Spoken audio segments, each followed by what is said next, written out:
Hey everyone, it's Alan Schimmel. You're watching TechStrong TV on the Digital Anarchist Network. And welcome to our show for today, April 29th. It's Wednesday, and we've got a great show lined up for you. Before I tell you what we've got in store, just again, quick reminders. Check out our Slack channel, TechStrongTV.slack.com. Also, check out TechStrongCon.com, our virtual event on June 4th, where we'll have a great lineup of speakers. Also, if you're watching this on the TechStrong.TV website, you'll see there's now a live chat window on the right, and you can chat with our speakers, staff in real time. We're experimenting like everyone else is, right? With what's going on in the world, it's a great time to experiment, figure out what works, what doesn't work. So do check out that chat and let us know. Unfortunately, it won't work on the YouTube or Facebook or LinkedIn Live, and I don't think it works on our mobile or OTT channels on Amazon, Roku, and Apple TV.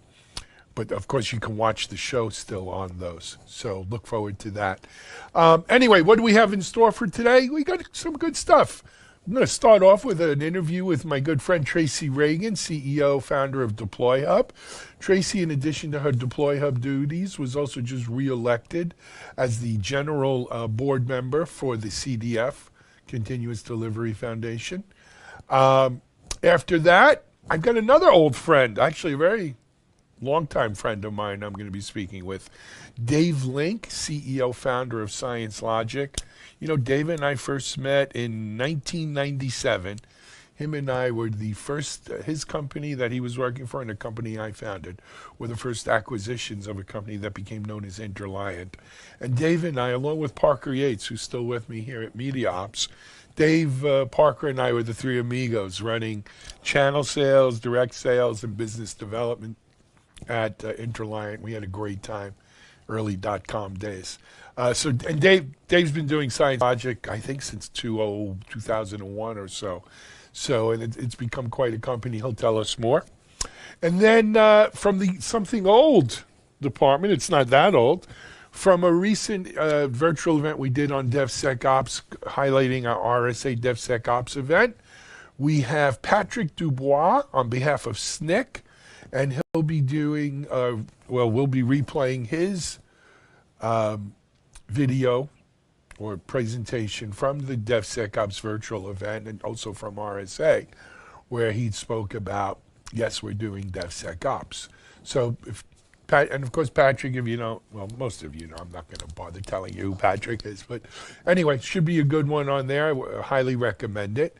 Then I'll be back here for the news, and then you grab your sneakers, limber up. We've got Jeremy Jones with Working From Home Fitness, WFH Fitness, coming up after the news. Take a little break there.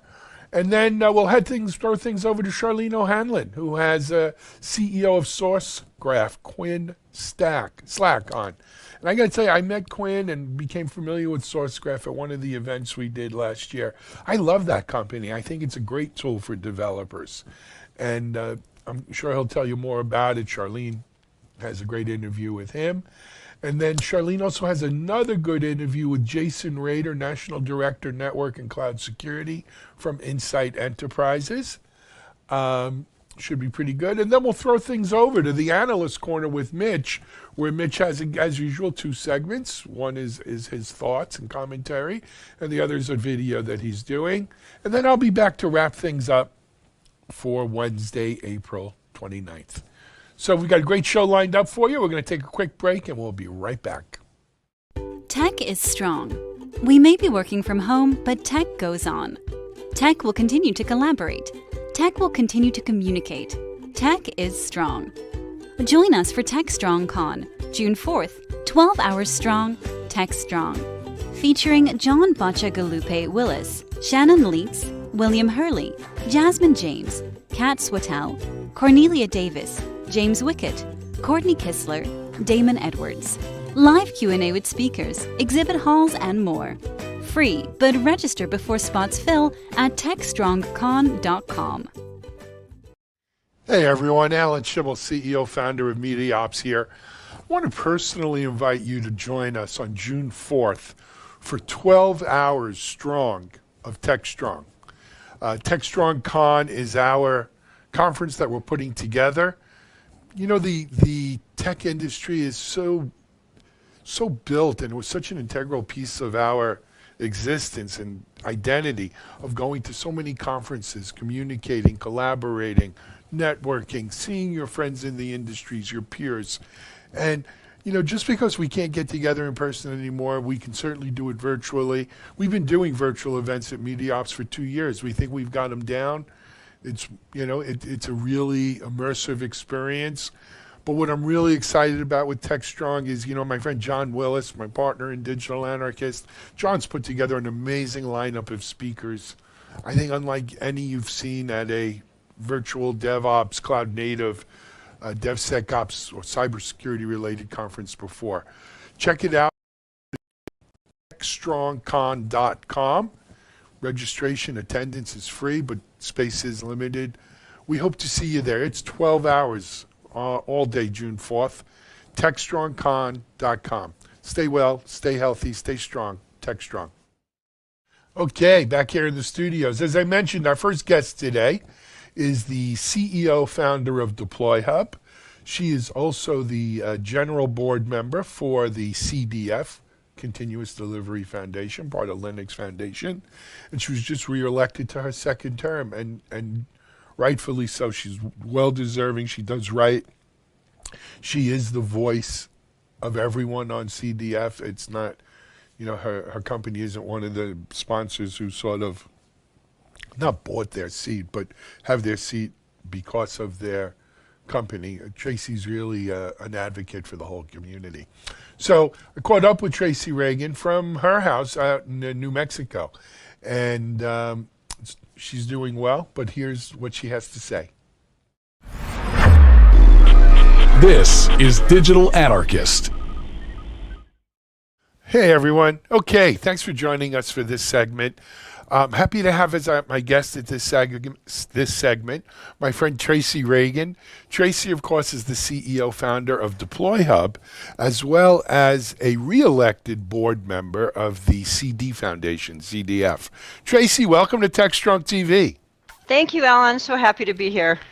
Oh, it's our pleasure to have you here and to see you well and healthy and everything. You as well. Perfect. So, Tracy, well, let's start first with a little DeployHub background, right? And I think most of our audience is familiar with DeployHub, but maybe some people aren't. So why don't we go there first? You know, what's the deal with DeployHub? Yeah, sure. We're the first microservice management platform on the market. It's a hosted product. You can think of us as being an internal marketplace for your microservices, where you can catalog them, organize them, share the details about their configurations, the service-to-service relationships, and then we map them so that you're always in kind of control of what what I call your logical view of your application looks like. Because with microservices, you take your monolithic, you decompose it, and you no longer sort of have an application anymore. We make sure that you always know what your application looks like. Beautiful. And of course you do that full time, right? This is your company and you run that. Startup. And you're a startup, but when you have spare time or you make spare time, you're also a board member, and one of the original board members, I should mention, of the CD Foundation, the CDF, which is a sister organization of Cloud Native Computing, CNCF, and is part of the Linux Foundation. And for those who may not be familiar with the CDF, Trace, I'm going to ask you to give me a similar background on that as well. Well, the CD Foundation was formed to be a neutral place for CD tools to come together, open source projects, to really define what the CD pipeline is going to look like in the modern architecture. Fantastic. And so it was founded, I guess we're going into year 2 of CDF now. Is that fair? We've just passed our 1-year birthday. Mm-hmm. And you are a board member, and then I think you recently announced that you were reelected for a second term. Yes, I am what they call the general member board representative, and that is an elected spot. Some of the other spots come because you're a premier member. So it's an honor to be elected to that board by my peers. Yep. So you didn't buy this one. No, I didn't buy this one. I worked for it. Exactly, and well deserved, I might add.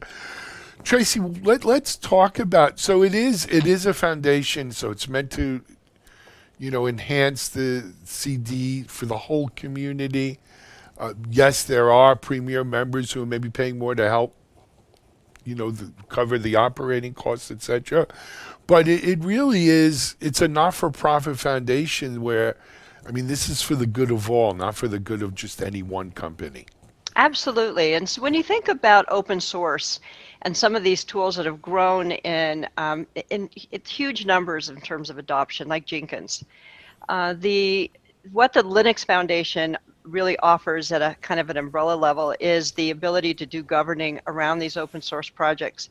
So with the CD Foundation, you have two really big open source projects that it's governing. One is Jenkins, it's our biggest. Spinnaker is pretty much on its heels. And then we have Jenkins X, which as we move into modern architecture, containerizing those steps in your workflow becomes more essential. And we have, I said Spinnaker, Tecton. And Tecton is something that is being written and led by Google. And it is a CD pipeline that basically is built into Kubernetes, sort of an event-driven model. And then we also have a new one called Screwdriver. So, really? Oh, I'm not familiar with that one. Yeah. What's the deal on Screwdriver? I haven't taken a close look at it. I think that it is another solution around orchestration. And I can't tell you what its high-level benefits are, but the TOC found that it was a good candidate for the open source projects. And to be quite honest, this coming year, I'm hoping that the TOC embraces many more of these open source projects, because the Kubernetes pipeline is actually creating a platform for creating brand new open source projects around this. There are many open source projects out there, and it goes beyond just orchestrating the pipeline. There's an entire ecosystem around it. There is security scanning. There's stuff that we do like configuration management. There is testing. So there's a whole ecosystem that we can start building those open source projects around. Absolutely. Tracy, and it was last week's show. We had one of the maintainers, I think, for FluentD on, which is, of course, the CNCF project. But he gave us a little bit of insight into what it means to be a maintainer in one of these very successful open source projects. FluentD, for instance, has 1,000 plugins. Jenkins has, I don't know how many more than that. I mean, exponentially probably. Everything integrates with Jenkins at some level. As you mentioned, Spinnaker is becoming very, very, very popular, especially in large deployments. Give our audience, if you can, if you don't mind, really what does it take to manage these projects at that foundational level? It's, first of all, there's costs associated to it.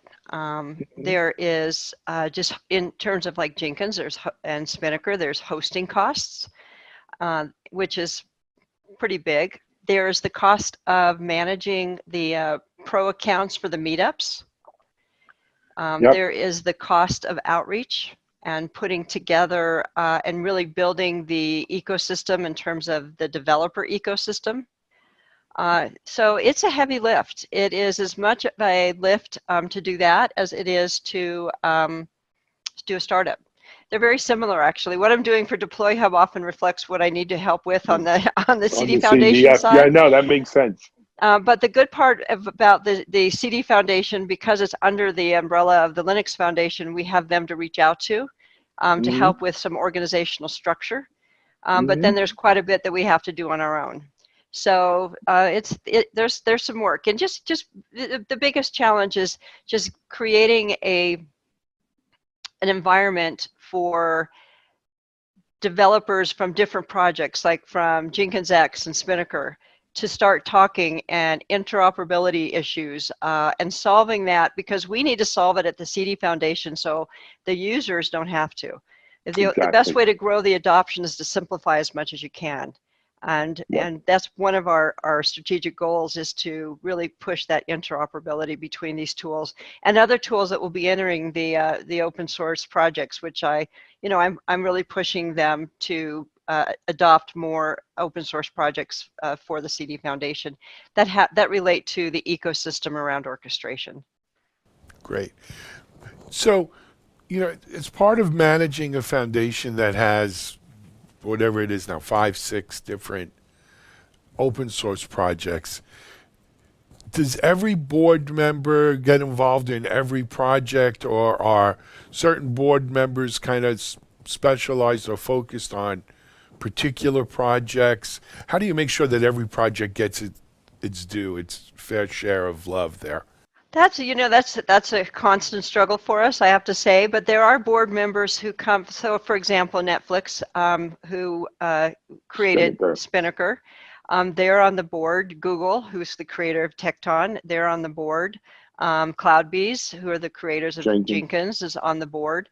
So they have their own vested interest in building those communities. And for example, Tracy Miranda, who is the director of the CloudBees open source, is now going to be the new chair of the board. So while the board members do have particular interests in a particular project, I have found that they have an equal interest in the organization as a whole. Because if the organization is successful, then their project will also be successful. So it's so they're rooting for the whole. Yep. And then, day-to-day managing the code in these projects and the submissions and what have you, how's that handled? That's done through there are each project team has each project has project leads, basically, who manage that. So the board doesn't necessarily have to get involved in that. What we do in terms of governing or make sure that things like all of the guidelines are clearly defined on GitHub. So if you go to the repository, you understand the rules of the game.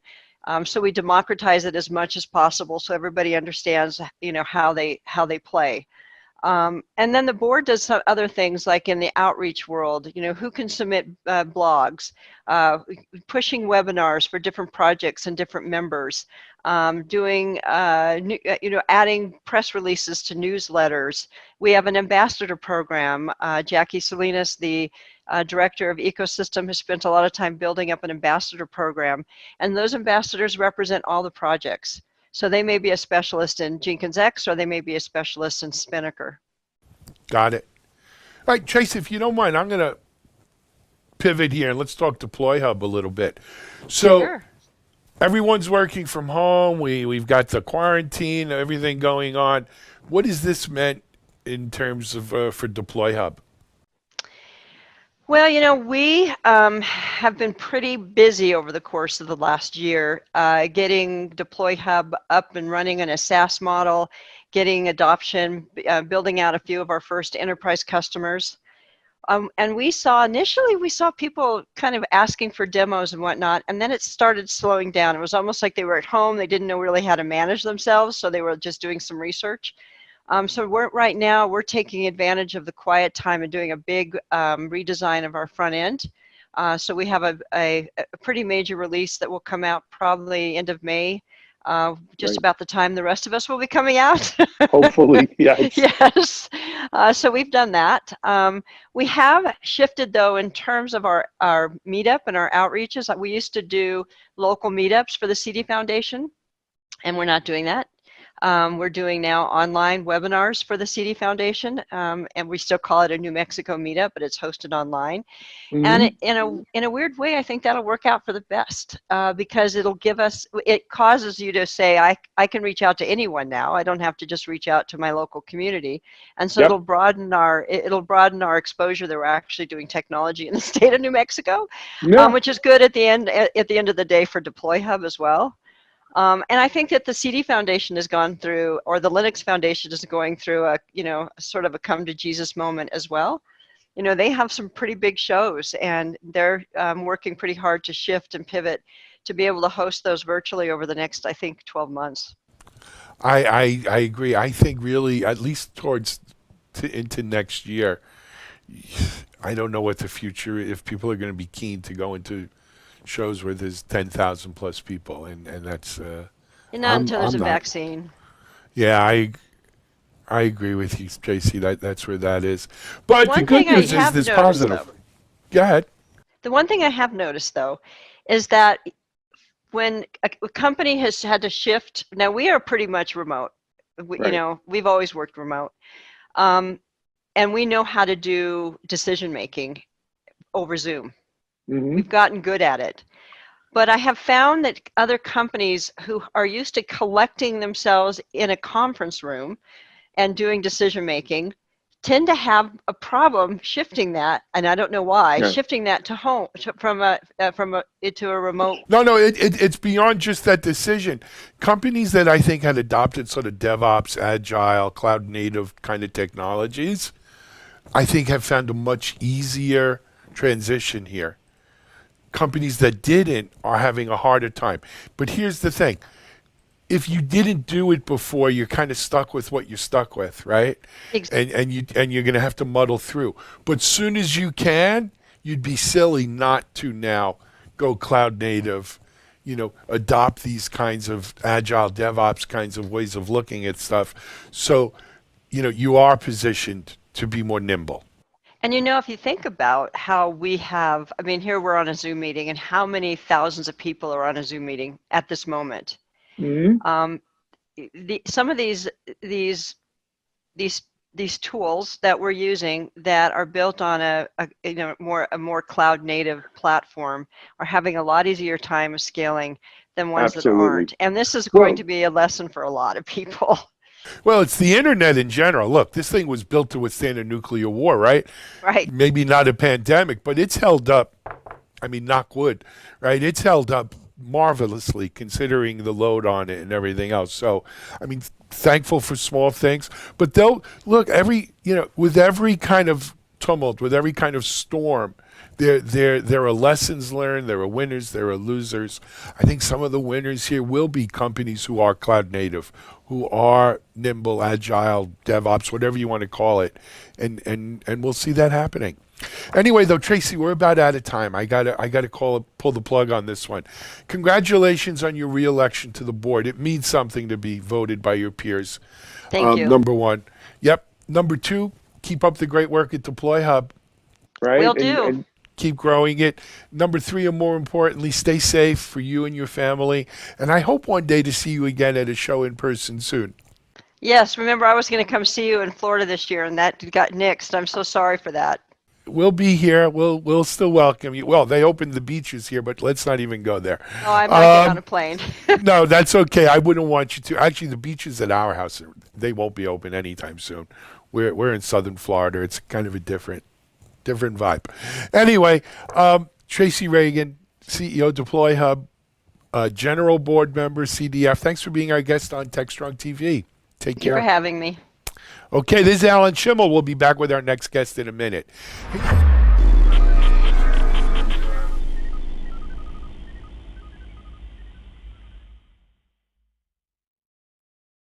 SecurityBoulevard.com is the leading resource for news, analysis, and education on challenges facing the cybersecurity industry.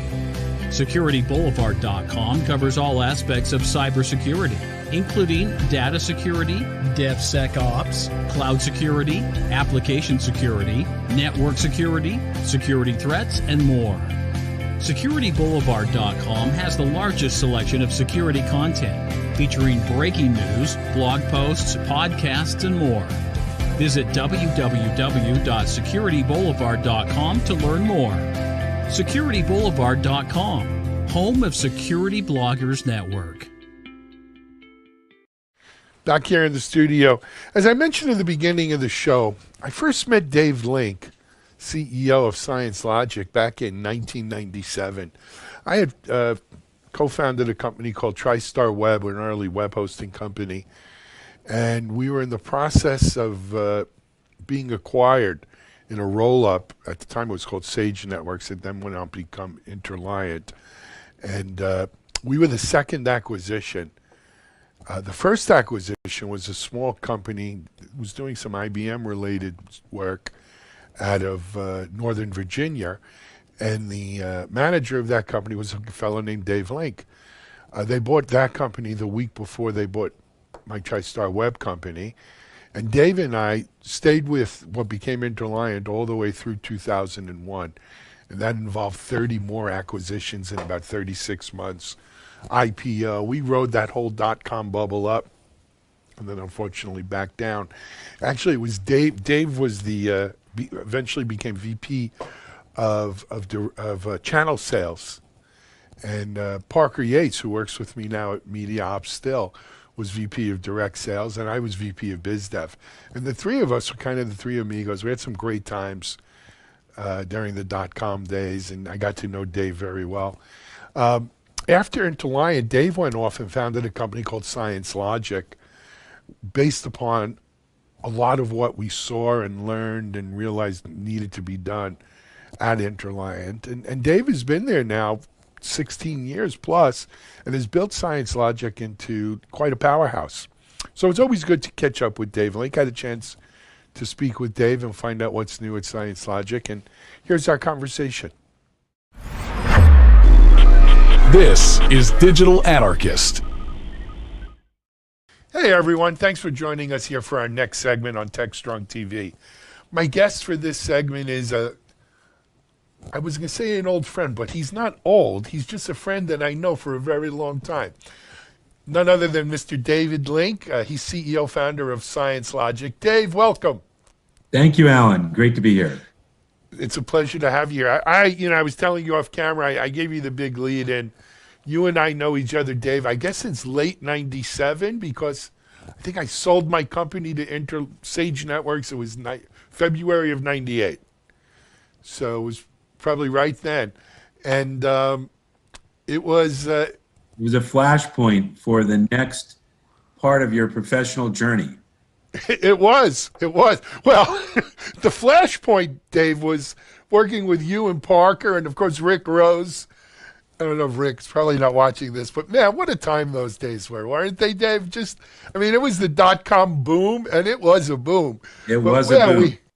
We had everybody needed a website, and they needed e-commerce, and they needed it yesterday. Dave, I still remember you directing people to, okay, Michael Dell's coming, let's put up those Dell servers, and then when Michael Dell leaves, put the Sun servers back up, the EMC Symmetrics, the IBM Sharks, whoever was coming to visit us in the data center, that's whose machines you were pumping up in those, up and down the rows. Those were fun times, man. Well, you had to be aligned with your go-to-market partners, so. Absolutely, and you were a great channel. Good times. But Dave, let's flash forward. So we all left Interliant, the .com bubble burst. You started Science Logic right in the middle of all that, right? Right at the .com bubble burst, which is always a good time to start a company when, just like we're going through now. I think you're going to see a lot of companies that'll be founded out of this. But anyway, you've spent the last 18, 19 years, right? Building Science Logic into a market leader. I think most of our audience is familiar, Dave, but in case they're not, why not give them a little background? Sure. So this is a company that I started, I think it's been 17 years ago. Time flies. But I started it really at the heart of coming out of the .com era where all the music stopped and everybody had to find a chair. And if there wasn't, you were out of a job and the companies went bankrupt. So it was a really hard time to start a company because there wasn't any funding, there wasn't any financing. I had to self-finance it for, candidly, the first 7 years of starting the company. And you had to prove it out. You had to have a solution that solved the problem people cared about and that they'd pay you for, and they'd pay you for it quickly. It had to actually deliver real value. So that was the basis from which we started the company. And as Alan and I worked through the early days of web hosting, and back in that era, it was called Application Service Providers. ASP was the acronym. Mm-hmm. So ASPs hosted a number of applications that we would now think of as software as a service. So Yeah. it was the early days of software as a service were the early days of Microsoft experimenting with Word online and with Exchange before we know of Exchange as we know it today with Hosted Exchange. There was no hosted Exchange then. That's I mean, right. truth be told, Dave, we were Lotus Notes experts, right? And We were. So we were I don't even know if they. Yeah. in the early era of hosting Lotus Notes as an application delivered as a service, a turnkey service. So we learned a lot. And one of the things that was my inspiration point, both Alan and I were trying to deliver that great customer experience, that resiliency. People expect if they're going to outsource any IT services, whether it's as small as a website or as material as outsourced Lotus Notes hosting or Exchange hosting or anything like that, that it better work better, cheaper, and deliver an experience to the end user that is as good as the current company's IT team can provide, but probably better, cheaper, faster. And so that was the basis by which our businesses were built upon. Alan's business, when I was working for, we rolled up a number of hosting companies and application service providers to build what was the largest, one of the largest hosting companies in the United States and one of the fastest growing in the world. We grew it to about $2 billion market cap and 1,700 people around the world. Very, very quickly. I took it public, and it was an amazing learning experience. But at the core of it, what Alan and I both knew was if our operations teams couldn't have insight proactively into how the network was behaving and how the servers and how the applications, the website applications, how the load balancers, how the firewalls, how every aspect of technology that came together to deliver the service. If the operations team couldn't get proactive insight to that, they were going to disappoint. There would be network outages. There would be failures. There would be things that we didn't predict or anticipate. And in the service provider realm, when you don't deliver that great service quality and you get caught flat-footed 2 or 3 times for your customers, they go somewhere else. Yep. So we knew we had to build a better operational model, and it started with tooling, and that was the genesis for Science Logic. We had about 18 to 20 tools at our previous company, and that was just too complicated. It was too hard for operations to figure out what was happening across all those tools when you kind of tried to bring them together in the eyes of the operations team. How was the network, the systems, the data center, the applications behaving all at once? And you had to look at 12 or 14 different screens to figure that out, depending upon what technology you were monitoring and administering. So we built the company was sold. I left the company and started Science Logic to basically bring together a unified management monitoring platform that took all my know-how and candidly my living through the school of hard knocks, as Alan and I both did. Dave, I tell people this all the time. Really, Science Logic was born out of your frustration of trying to keep our network running and these apps that we talked, because it wasn't just Lotus Notes. We were hosting PeopleSoft and Onyx and Lawson and Oracle for a while there, right? And there was, look, there wasn't the VMwares and all of the cloud stuff that we take for granted today, right? There was a tremendous amount of frustration. It was spitball and chewing gum in a lot of places. And Science Logic grew out of that. But I think, and that in itself, Dave, is a tremendous accomplishment of which, as Len Fassler would say, you should be very proud. But fast forward to today, right? Look at where you were then to what's the mission. Science Logic's mission is very similar still, right? It's about keeping those networks and applications up and running. But look how you're doing it now to then, Dave. Contrast that for our audience. Well, it's really been a fascinating journey. And it's fascinating because, of course, we're all working in IT. IT never sleeps. There's no holidays. There's no vacations. People expect perfection night or day, no matter where you are in the world. And that puts a lot of pressure on companies like Alan and myself and organizations that strive to deliver that impeccable service quality no matter what. And we know IT is hard. It's made up of many different technologies that any one of them can have a failure or a contention or capacity overloads, as we've seen with COVID-19. Network anomalies are prolific because the network's being used in very different ways than when we were working in our offices. Yep. All of those things lead together to build really what we've been working on for the last 17 years. And that is a proactive, as the world becomes more digital, and we all have digital experiences that are the lifeblood, whether it's a video that we watch, or whether it's an e-commerce app that we need, or whether it's a website that's got insight and information that gives us line of sight to what's happening with COVID-19 and the spread throughout the world. We have become a digital set of creatures, and thus we expect systems to work impeccably. If there's anything that I've seen change a lot, Alan, over that time period, when we started, devices were quite physical in nature, i.e. there was a server, there was a switch, there was a load balancer, and there was monitoring that you would assign and instrumentation to each device. Over the last really 10 years, we've largely virtualized, 15 years, we've virtualized a lot of those dedicated Software. to virtual infrastructure, which has kind of created an abstraction layer on top of the virtual server. And you were one of the early pioneers in creating it, where you created an abstraction layer on a server to deliver virtualized hosting. Yep. So you weren't VMware, you were delivering the same functionality of VMware when you started your company, and you innovated upon how do I split up one server to serve 200, 500, 1,000 websites versus one. So virtualization isn't far from that.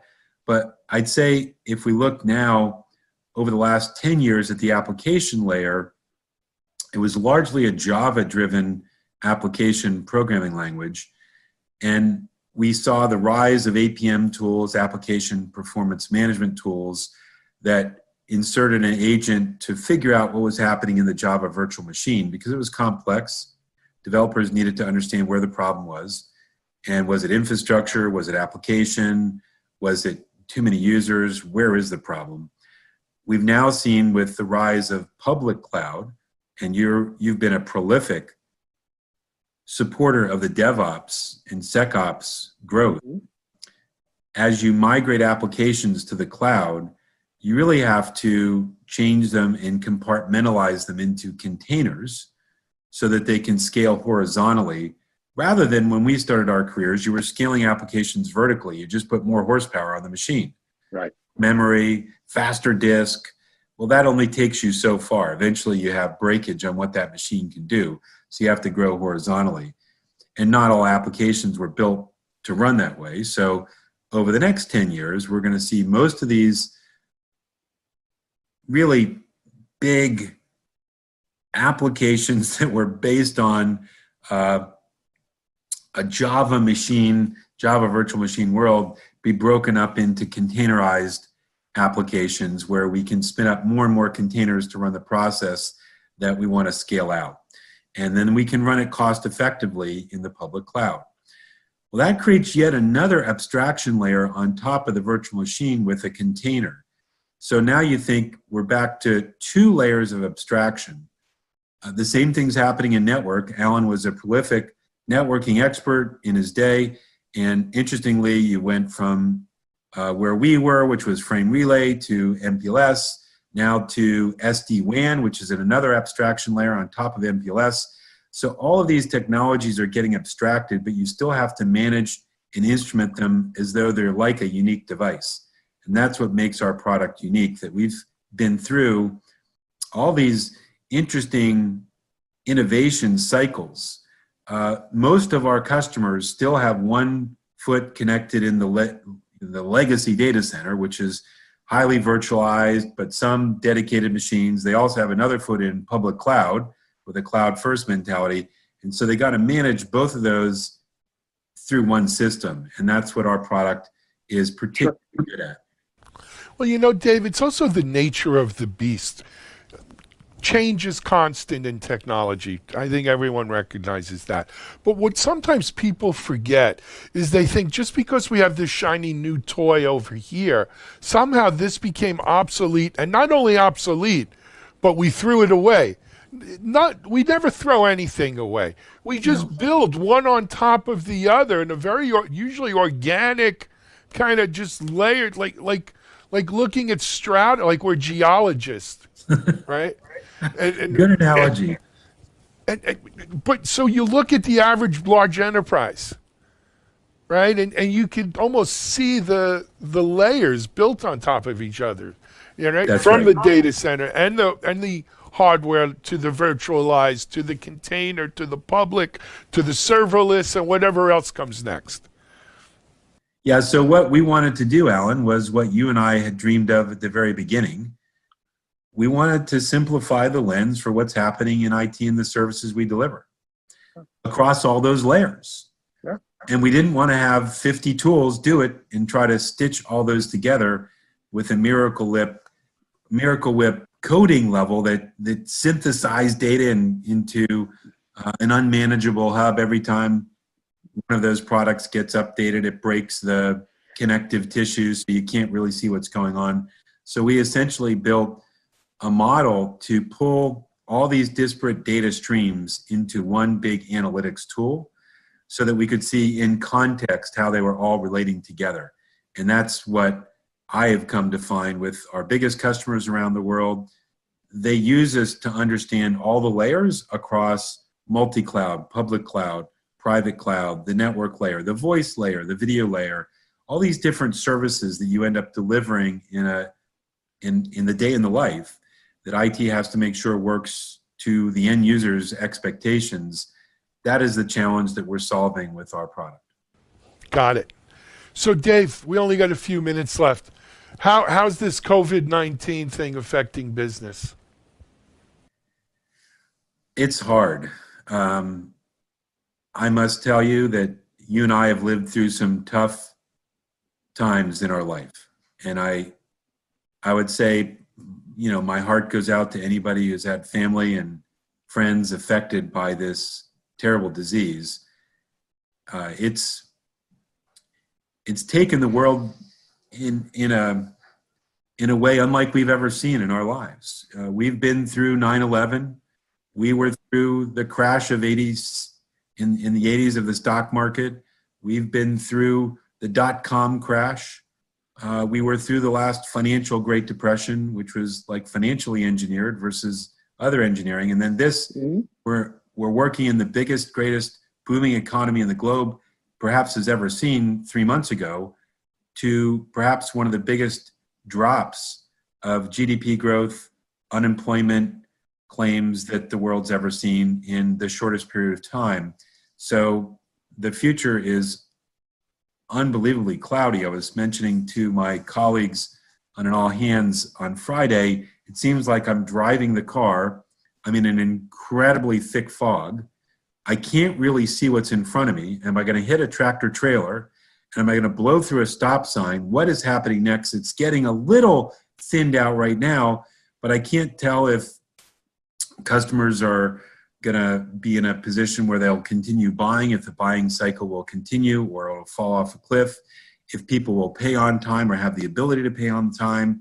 All these things that affect a business's cash flow and ability to make payroll, and all the things that everybody's struggling with. We're blessed to be in IT because my heart goes out to anybody in the hospitality, restaurant, travel industry. These are industries decimated with not a clear line of sight to return and or a pathway to return to what we knew prior to COVID-19 from a business. Yeah, no.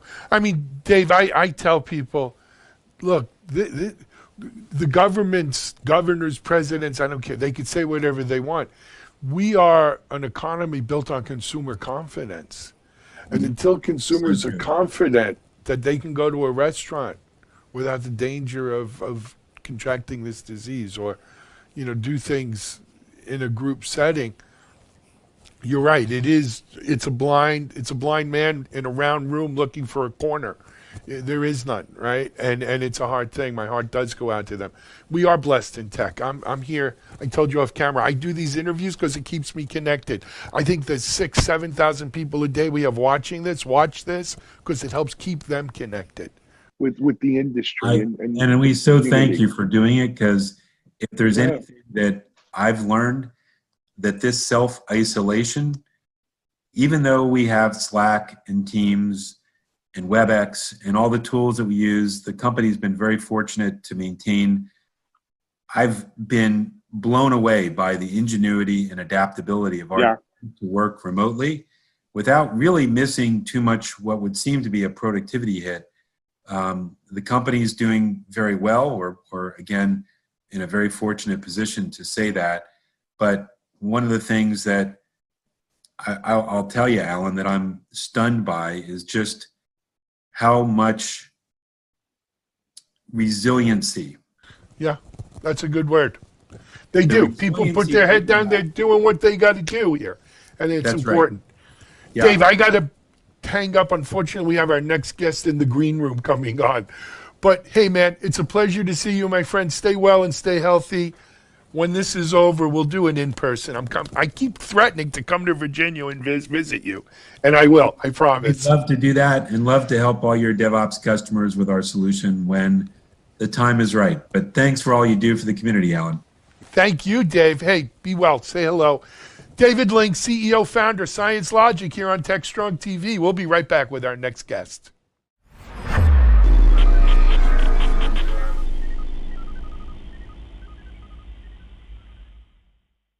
Right now, software is more important than ever. It is powering the online services enabling teams to connect, collaborate, and work remotely, and allowing innovation to continue to get to market rapidly. CloudBees offers software delivery automation solutions to support all remote teams, and you can use the best-in-class tools you need to get the job done. CloudBees helps you build stuff that matters. Visit cloudbees.com to learn more. Back here in the studio, we're getting ready for our next segment. As I mentioned in our Something Old archive today, we're going to play something actually not that old. It's recently from this year's RSA event, as well as it was played at our virtual DevSecOps event. And it features Patrick Dubois, who's now at SNCC. And Patrick's going to give his take on DevSecOps. Most of you already know Patrick was the man who really gave rise to the term DevOps. And in many ways still nurtures the whole community and movement, though I'm not sure it's gone in ways that he would have imagined back then. But he's recently joined SNCC and doing a great job there as a DevOps advocate. So here's Patrick Dubois from SNCC on DevSecOps. Good morning, and thank you for all being here. I'm joining you from remote because I can't make it to the event. My name is Patrick Dubois, and I'm the Director of DevOps Relations at SNCC. And today I'm going to be talking about DevSecOps in the context of trust. So a little bit about me. I've been active in DevOps for about 10 years, and I've been there from the very beginning, from when the word DevOps was started at the very first DevOps days. And I saw DevOps expanded into this cultural movement beyond the tools. And with the help of some friends, I even wrote the DevOps handbook, which bundled many of the stories I've seen, all about focused on some were tools, but overall, most of it on culture. And, joining SNCC, I binge-watched many talks about the word DevSecOps, and it really made me sad watching that many of the discussions were about the tools.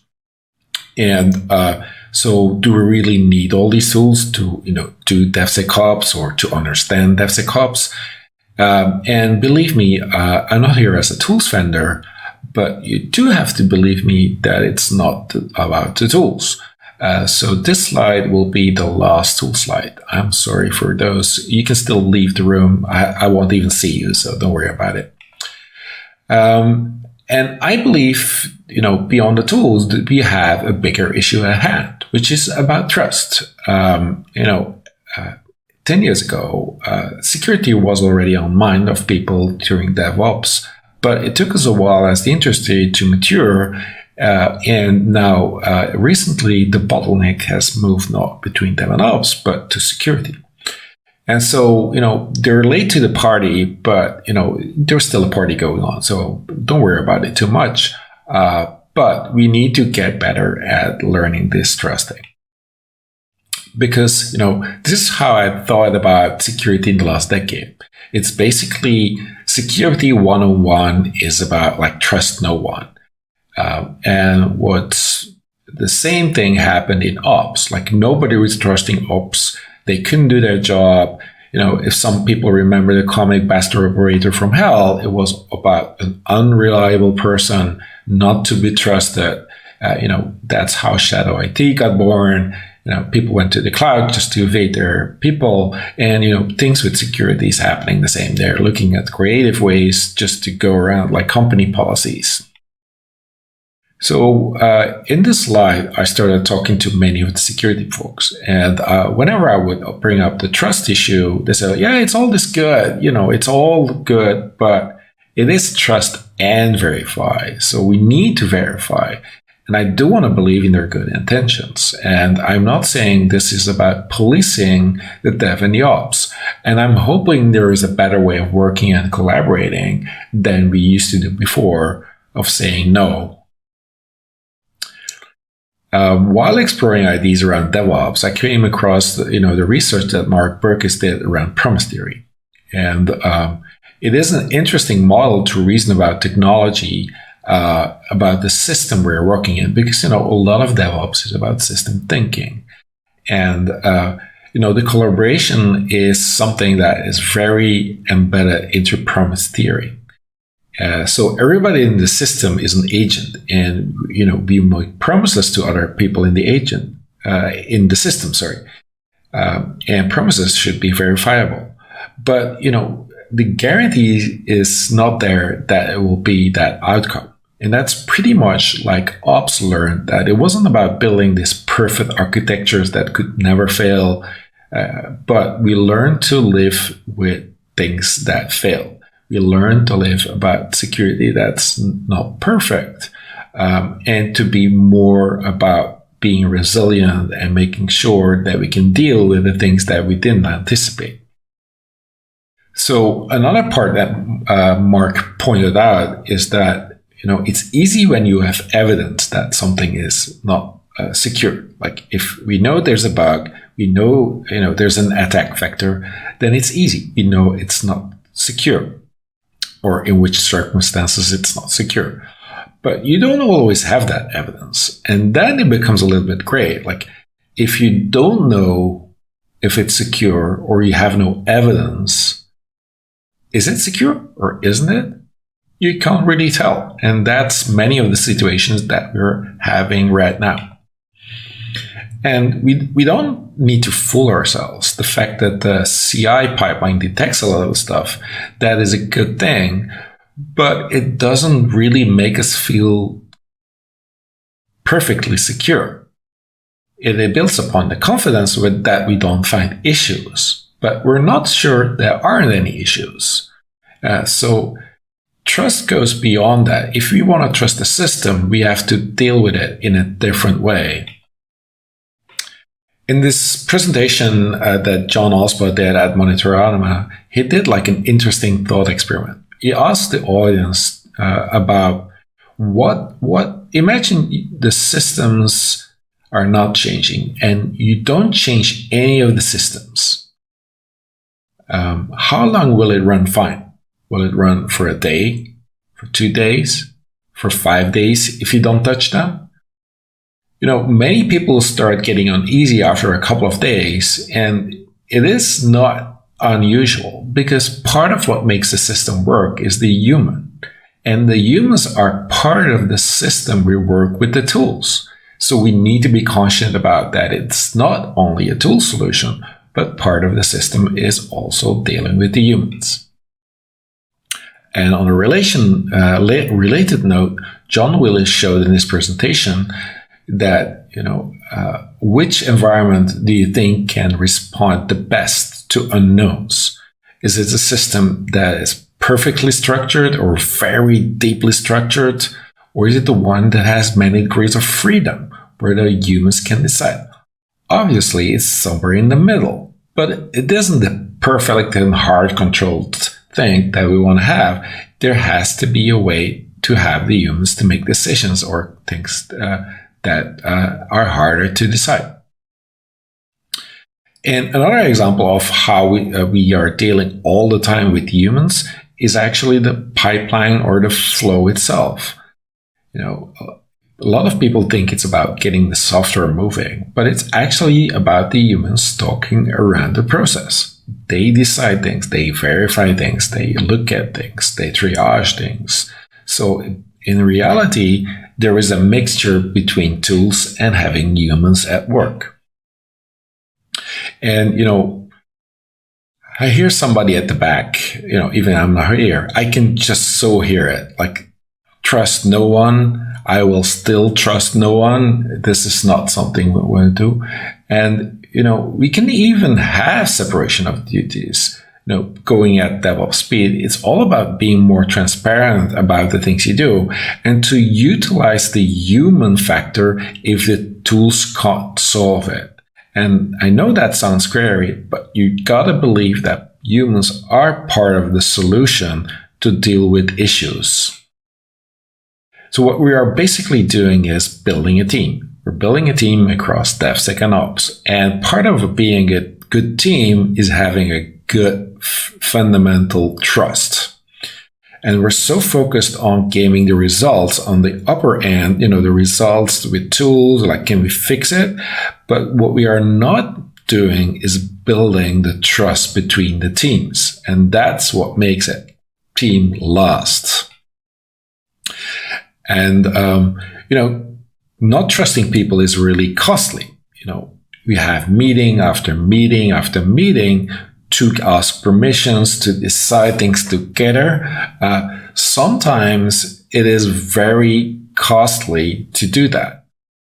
In fact, most of the time it's actually costly because if you don't show the trust that people can decide things, that might show that you have a culture that is not fostering that trust.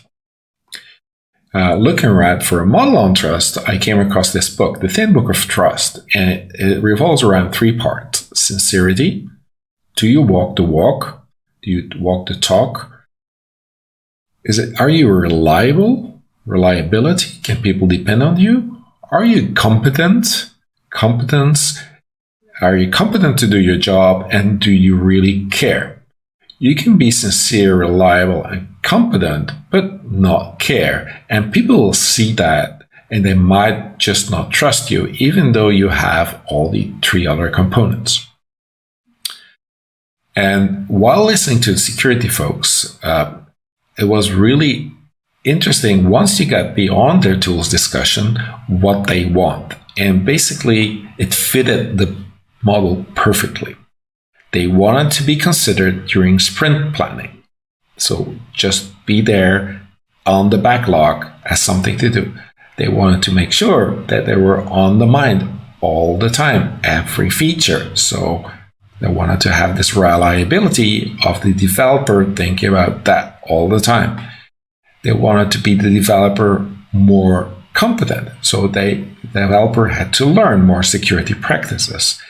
And the developer needed to care.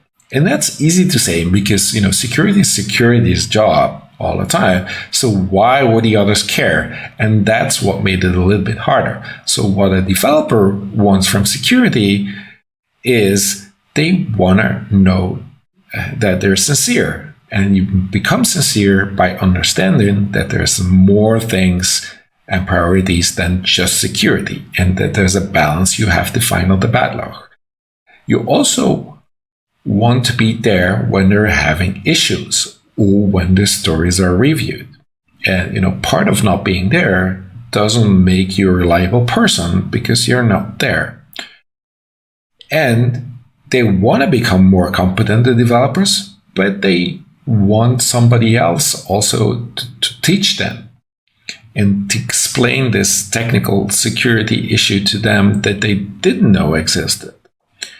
And also, they care about the system. And, the more you follow the model, you build it, you run it, like this ownership builds up in the team, and they become also, caring about security as well. And what we're aiming at is that security is a non-blocking thing and it's a self-servicing thing. So you can teach the others to do the things that they need to be doing during their job. During a talk, Zane Lackey gave a good example how they changed the approach at Etsy. So imagine a sensitive configuration file. Nobody's normally allowed to touch it unless you have approval from 5 people. But now also imagine it's 2 a.m. in the morning and there is like a deep problem in production and somebody needs to touch that file. Will you wait for 5 people to get the approval? Waiting. So they changed their model by saying whenever somebody wanted to touch the file, it would give a warning. Are you sure you want to do this? This will go out to 5 people if you do this. And people feeling competent and confident to do the change and that it needs to be done, they can do their jobs. For people not feeling confident, it will be enough to say, I'm not going to touch this. This is not something I should be doing. So what they did in the end, they trusted the operator as well, not just the process. Another example is, many tools will check vulnerabilities and, it's all good, but we're actually also relying on humans and tools to report those vulnerabilities. So they are part of our solution. And we want developers to become aware of the issues. So, we notify them during the development process and we allow them to fix the problems themselves. This enablement of security, giving that to developers is something that really works well. But it's more than just checking the vulnerabilities. The trust of a library has actually happened way before that. There are many things that a developer considers in selecting a library, and it also has to do with the trust model. Is this library sincere? So do they follow their own code of conduct? Are they friendly to new people? Are they open to new ideas? Are they reliable? What about issues after releases? How often do they release? Is there a cadence? Do other libraries depend on that? Are they competent? So do they have tests? Are there readmes? Is there a change log? Are there release files? Has it been audited? Is the code well written? Many things to pick up and check the reliability, or trusting the library. And then the last one is, does the library still care? Is the pull request too open too long? Are there too many forks? What about the last commit date? All these kind of things, like how long did it take to fix the security? All the things that show that people care about the library. And there's one thing that is getting in our way is that we generally think about ourselves being more trustworthy than the other thinks of us. So we need to be aware of that. And one of the reasons that is that we judge ourselves by our intentions and others judge ourselves by our behavior. So we have the hypothetical ideal case in mind, but the others are seeing the reality. And that's a lot more complicated. And this process takes time. So all these for kind of aspects, they take time. But in many cases, a tool can get a good discussion going, and you look at the value stream and at the system, and you can discover many things together. So true DevSecOps is when you get beyond the tools and you start building the DevSecOps as a team or as a group that really works together in cases that you didn't anticipate with the tools or the things that you can detect with that. On the flip side, we need to be aware that we need to become more trustworthy. So that means we have to do the same things that other people expect from us. And so we have to learn things, we have to be sincere, we have to come to meetings, we have to be, understanding, having empathy, all the same thing of becoming trustworthy to somebody else. And here's some homework that you can use to explore some of these building of trusts. I want to give a special call out to Agile Conversations, which is the first book I read about digital transformation in the light of having like interpersonal communications or collaborations. It's about having the hard conversations. When you don't agree, how can we get better at that? How can we say things to improve and encourage others? And it's building upon that trust. It's not yet out, but it will be published soon. And as a last note, I want to say that, all change is hard. Maybe in 2021, people will say, you've tried DevSecOps, it just didn't work. It's so 2020, but we just got to believe and keep going. And as long as we improve our human skills, we have a chance. And it will not just email, let me know if this presentation resonated with you or if you have any questions. Thank you very much, and enjoy the rest of the day. Okay, good interview, or a good presentation there from Patrick Dubois. Now it's that time of the day where we go to the news. So let me give you a couple headlines. On Security Boulevard, we have a COVID email attack or email harvesting. Look, this COVID thing has been a panacea for hackers and bad guys, and we're continuing just to see fallout around that. It's not enough that we got to worry about getting sick and everything else. We got to worry about the hacking around it, and it's disturbing. But anyway, it's a good article on there. Why U.S. software companies don't have to protect our data. So, the title is a little bit misleading. Really, the article is about that, pursuant to some of the federal data acts that came in to place after 9/11 and afterwards, the government really has access to a lot of data if they want it via your software partners. And especially now as we move to online and virtual events, you really can't have much confidence that your data is exempt from the government or other operators utilizing it. So good article there to check it out. Over on Container Journal, excuse me, we have an article on Kaloom partners with Red Hat on container networking, and it comes out of course, the Red Hat Summit virtual event is up, and this is part of the news around that. Exploring SMI, the service mesh industry spec is out. It's a good article. And then ThreatStack reports highlights on common Kubernetes security issues. Good stuff there on Container Journal. And just real quickly, continuing in our Red Hat coverage, Red Hat extends the scope of Ansible tools, and that again comes out of the virtual Red Hat event going on. So please do check that out. And I think that's going to do it for our news today. I wanted to now, let's limber up, get your sneakers on, and our personal trainer extraordinaire, Jeremy Jones, is going to give us one of his personal training sessions, work from home, WFH Fitness with Jeremy Jones, right now.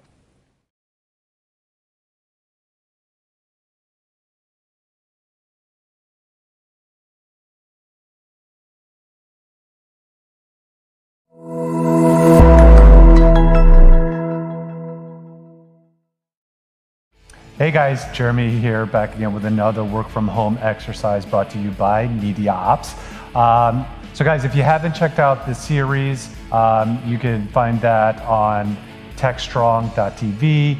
You can find it on Amazon Fire, Roku, Apple TV.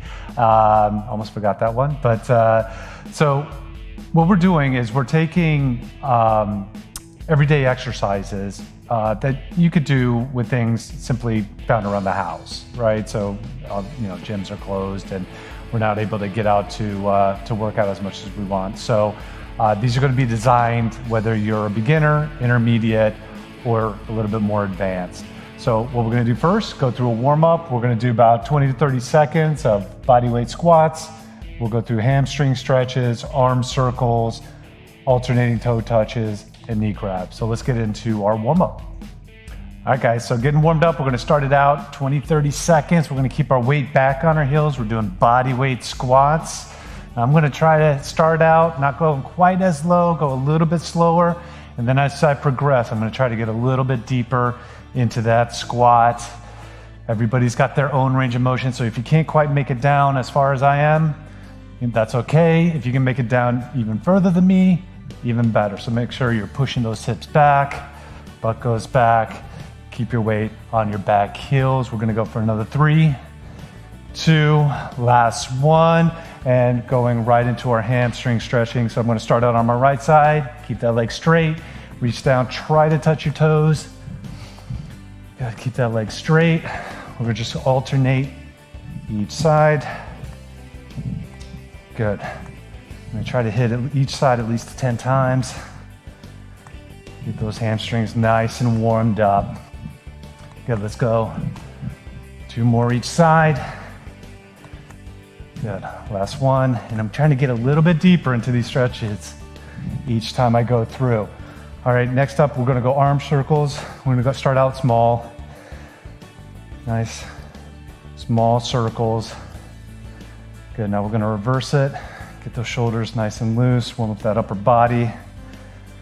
Good, now I'm gonna reverse it again, only I'm gonna go wider, bigger arm circles. Good, on that 5th one, I want you to reverse it one more time. And big arm circles to the back. And good. Next up, we've got our alternating toe touches. So we're gonna take a nice wide stance, legs straight. We're gonna reach over and rotate, touching toes, coming up to the top, opening up that chest each and every time. Good, we'll go one more each side. And we're gonna finish it off with our knee grab. So grab that knee, pull it up and into your chest as high as you can. Again, if you can't quite make it all the way up, it's all right. Everybody's got their own range of motion. Good, I'm gonna grab and hold. Grab and hold. Again, trying to get a little bit deeper into that hamstring. We'll go one more each side. And good. All right, guys, now that we're all warmed up, let's jump into the workout. Hey guys, so really excited about this workout today. So today we're gonna be doing an EMOM workout. So EMOM is an acronym for every minute on the minute, which means I'm gonna be doing a pair of exercises, given the rep count here. I'm gonna do that and whatever time that I have left within that minute, that's the time that you have to rest. So for example, I'm going to be doing 15 jump squats, 20 shoulder taps. If I've got 20 seconds left, I've got 25 seconds left. At the end of that, that's the time I'm going to be resting. Trust me, we're going to be going through 5 rounds. By the time you hit that 5th round, that time's going to sneak up on you. So we'll go through and demonstrate each one. So with our jump squat, first of all, if you're more of a beginner, just do regular squats just like we did in warm-up, just our regular body weight squats. For my more advanced, we're gonna jump, okay? So with those are the jump squats, and then we're gonna move right into shoulder taps. So take it down into a plank position. I'm just gonna tap my shoulder right here. Now, if that's a little bit too much for you, find a nice stable surface like a table, something that's going to be fixed. And then we're going to go shoulder tap this way. So that's going to, be a little bit easier than taking it all the way down on the ground. You're not going to have your total body weight with that. For our next set, we're going to do bend and thrust and side-to-side push-ups. So for my bend and thrust, I'm going to take my hands to the ground, kick my feet back, feet forward, come up, that's one. So down and up. So for my beginners, again, nice sturdy surface.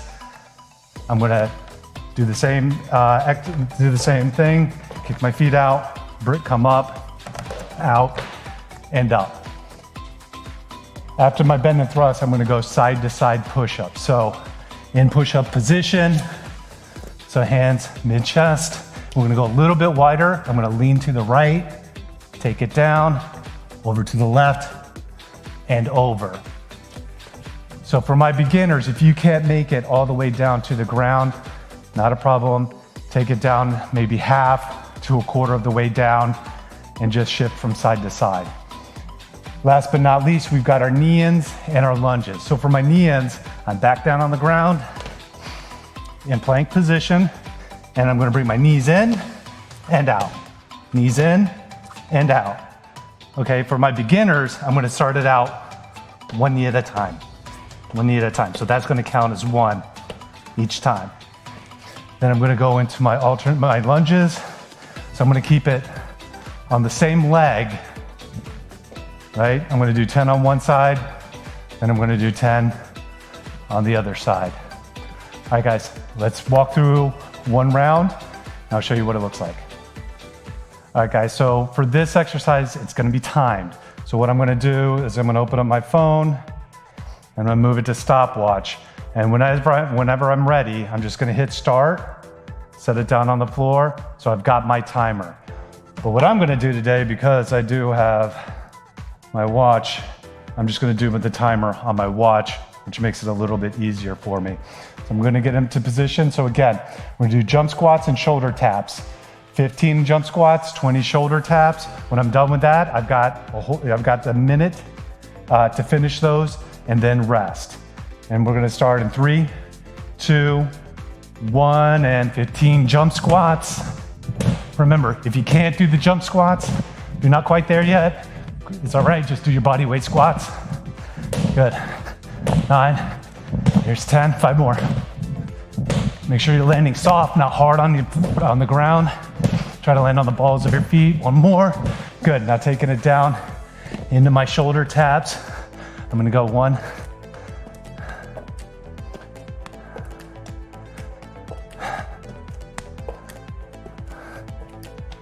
try to keep that core nice and tight. Try to keep those hips from swiveling back and forth. Good, 1 more each side. Good. All right, guys, 43 seconds, so I've got 17 seconds to rest. Now during your workout, you're gonna go five rounds, so you're gonna do this 4 more times. But what I'm gonna do is jump to the next one. All right, we got 3, 2, 1, and into my bend and thrust. Again, got 15 here. The faster I move, the more time I have to rest.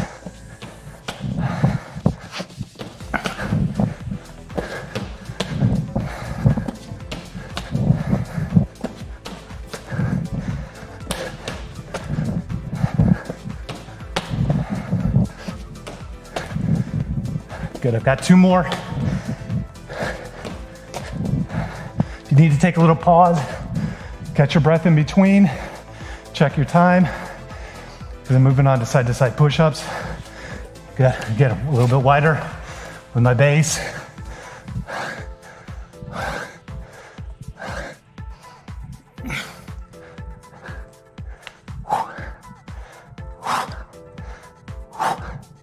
Gonna run out of time here, guys. Got another 3, 2, 1, no time to rest. Took a little bit too much time doing that one. So directly into knee ends. Got 15 to go. You always monitor your time. If you run out of time, it's okay. You just move on.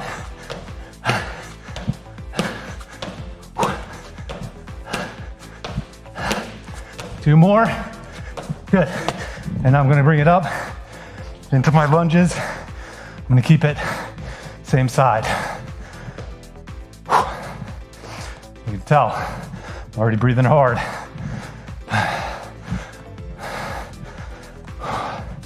One more on this side, and then move it over to the other.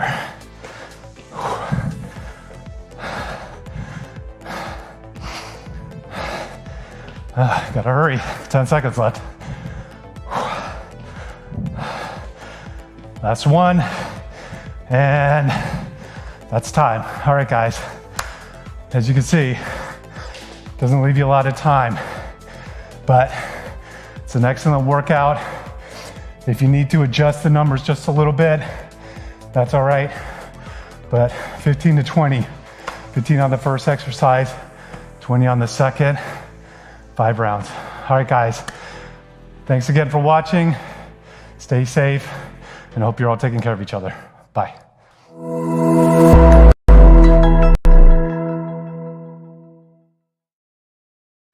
All right. Hope the endorphins are flowing after watching Jeremy, working along with Jeremy's fitness. If for some reason you don't want to do it right now, you're working, you're busy, we do break Jeremy's out separately on TechStrong.tv and on the TV app, so you can do them at night or whenever's convenient for you. But Jeremy gives you good work out there, and we highly recommend it. Next, we're going to head over to our managing editor, Charlene O'Hanlon. Charlene has 2 good interviews today.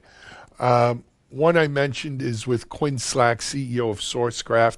I think SourceGraph is one of the best developer tools I've seen in a while. I mean, the searching for snippets and stuff within your source code is amazing. I like it a lot. But Quinn's going to talk a lot about how SourceGraph is making out in a remote environment with COVID, and it should be a good one. And then Charlene has a second one with Jason Rader, National Director, Network and Cloud Security at Insight Enterprises, and she'll be talking with him on that. So without further ado, let's head things over to Charlene O'Hanlon, Managing Editor, MediaOps. This is Digital Anarchist. Thanks, Alan. Welcome back to TechStrong TV, everybody. This is Charlene O'Hanlon, Managing Editor at MediaOps. I'm here with Quinn Slack, who is the CEO and co-founder of a company called SourceGraph. Quinn, thanks for joining me today. Thank you, Charlene. It's great to be here. Tell me a little bit about your company. Let's start that. We are SourceGraph. I'm the co-founder and CEO, and our product is code search. So if you are a company that's got big code, tons of developers, tons of complexity, which is most companies these days that are building software, then you and all of your developers need code search to manage that and still be productive and build software. So code search, think of a little search box that looks across all of the code in your organization, no matter where it is, what language it is, all history, all tools that you might use, one place to go for developers to find answers that they need so they can get their job done. Awesome, awesome. Well, I wanted to talk to you today because I understand SourceGraph is an all virtual company. You guys don't have a physical headquarters, am I correct? That's right. We have not always been that way, though. We started out in the very early days with some people remote and some people based in SF.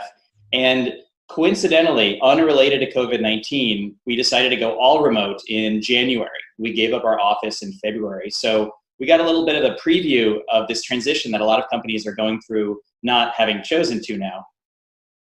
Yeah, it's really interesting because, I wanted to talk to you about, maybe some of the things that you guys have learned along the way and how other companies can apply that. But, I find it interesting because I've worked for companies on site. I've worked for companies that were all virtual, and MediaOps is a hybrid company. I work virtual, and they have headquarters as well that folks work in. But it's definitely a different lifestyle, work style, working remotely than in-house. Did you guys notice a difference when you decided to go virtual and your employees they're all scattered everywhere, I imagine? Did you guys notice any difference in the way folks started to work or any issues that they were having kind of adopting this new work style? Yeah, well, certainly is not for everyone. When we first floated the idea of going all remote, there were several people who were working in our San Francisco office who said, well, I don't want to go remote. I love to work in an office. And coincidentally, those 3 people are actually the first ones to decide, once we were all remote, to go and move to Idaho, to all the way across the world to Singapore. Wow. So I'm not sure why that happened, but it was a scary idea at first. And I think that in tech, a lot of people believe that tech is doing all these new things, but I think we've seen this transition before. Back when everyone was working in the farms or foraging, the idea of working in a factory seemed crazy, but people adapted. Not to say, that was great. When people had no concept of getting into an office and sitting down in front of a screen every day, well, it turns out millions of people adapted to that. And so we're just starting this remote work transformation in tech. We've seen other industries doing this for a long time. So many accountants, so many professional services have always been remote. And so tech is not doing anything new here. I think we have a lot to learn from these other industries that have been working in this way for a long time. Yeah, I think a lot of people think because, technology does kind of rely on collaboration and communication among various folks in different departments to create and to build these new advancements in technologies that they really need to be on site. But to your point, I mean, we've seen the same thing happen in other vertical markets as well. And one thing that I've always kind of found interesting is, to your point, that folks who are working at home don't have to be located in a tech-centric area such as San Francisco or Seattle or wherever. It actually, at least in my mind, it actually kind of helps everybody, because they can finally move to an area, do the job that they love, and be in an area that's maybe more cost effective for them, or they're closer to family, or it's better for their work-life balance, things like that. So I get the feeling that a lot of organizations are really going to see the true benefits of this new kind of work from home paradigm. Are you, you said that you've got 3 employees who have kind of made that decision to do that. Do you think that's going to be a trend among your other employees as well? Yeah, we've seen it happen among more folks. We have about 35 people total, and people are now all around the world: Australia, Singapore, France, Germany, Poland, England, South Africa, all around the US, South America. People, when you have the ability to live anywhere you'd like, that opens up people's minds. And when they know it's not just for a temporary stint, but we've been around for 7 years at SourceGraph, we will continue to be around, and they can plan their lives around this geographic flexibility, then that opens up the options in a really magical way for people. Yeah. So have you guys noticed any issues, though, related to kind of this, having a workforce that's distributed throughout the world? Yeah, it is tough to do. I don't think it's harder than the job of running any kind of large company. Even if you're all in the same office, it's not like, oh, you just snap your fingers and everyone collaborates. There's a lot of communication that needs to happen. So it's hard, but I don't think it is harder than the alternative. The thing that we have found is most important is getting away from this idea of communication by shoulder tap. The idea that if you're in an office and you get blocked, you need to get some question answered, you can go tap someone on the shoulder and immediately find out the answer. That's nice when it works. But if everyone is doing that, then your shoulders are constantly being tapped. So you need to find a way, I think regardless of whether you're remote or in person, to let people work for long periods of time, have the information they need already available, or give them a way so they can find out that information on their own. So for coders, this can mean having things written in advance. It can mean having better documentation. One thing we see, of course, is having code search lets people answer their own questions by finding the answer in the code, finding the right place, the right usage example, instead of going and tapping someone on the shoulder. Or the remote instance of that is messaging someone on Slack and interrupting them. So don't think that just because you're on Slack, just because people are working apart from each other remotely, that you are suddenly this, paragon of a remote efficiency. the number one thing is getting away from the shoulder tap. And I think that applies no matter, what kind of company you are.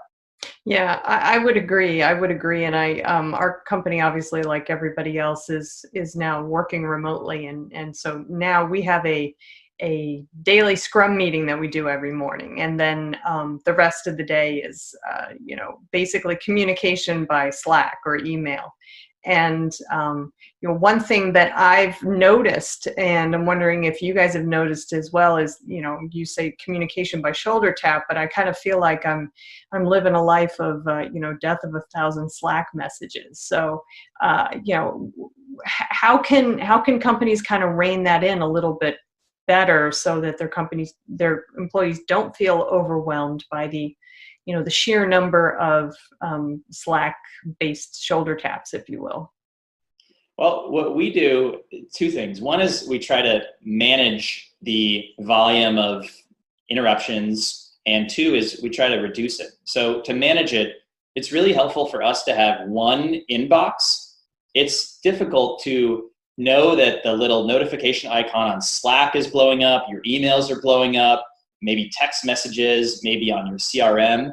So we try as much as possible to have one place where if you really need to reach someone, that is their inbox, and that's email. Slack is great, but we really try to keep that for short-term ephemeral conversations. And one thing we do to enforce that is we have Slack message retention, so that in all of our public channels, everything is deleted after 30 days. And that means that that if something is really important, really permanent, you can't just put it in Slack. You need to put it in the actual place where it lives, in a document, in the CRM. And that's helped. The other thing is, for leaders especially, whenever you do feel that you need to tap someone on the shoulder on Slack, i.e., at message them, private message them, you should still do it if you really need to, but think about how could you have created the environment where you wouldn't have needed to interrupt that person, where they would have known to proactively do something, communicate the information, and vice versa. You can't rely on everyone on the team knowing how to do this, because for leaders, you're the ones who can see all of the problems going on, all of the communication channels. So take each time you need to interrupt someone as a little case study and what could you have done? What processes could you put into place to have avoided that?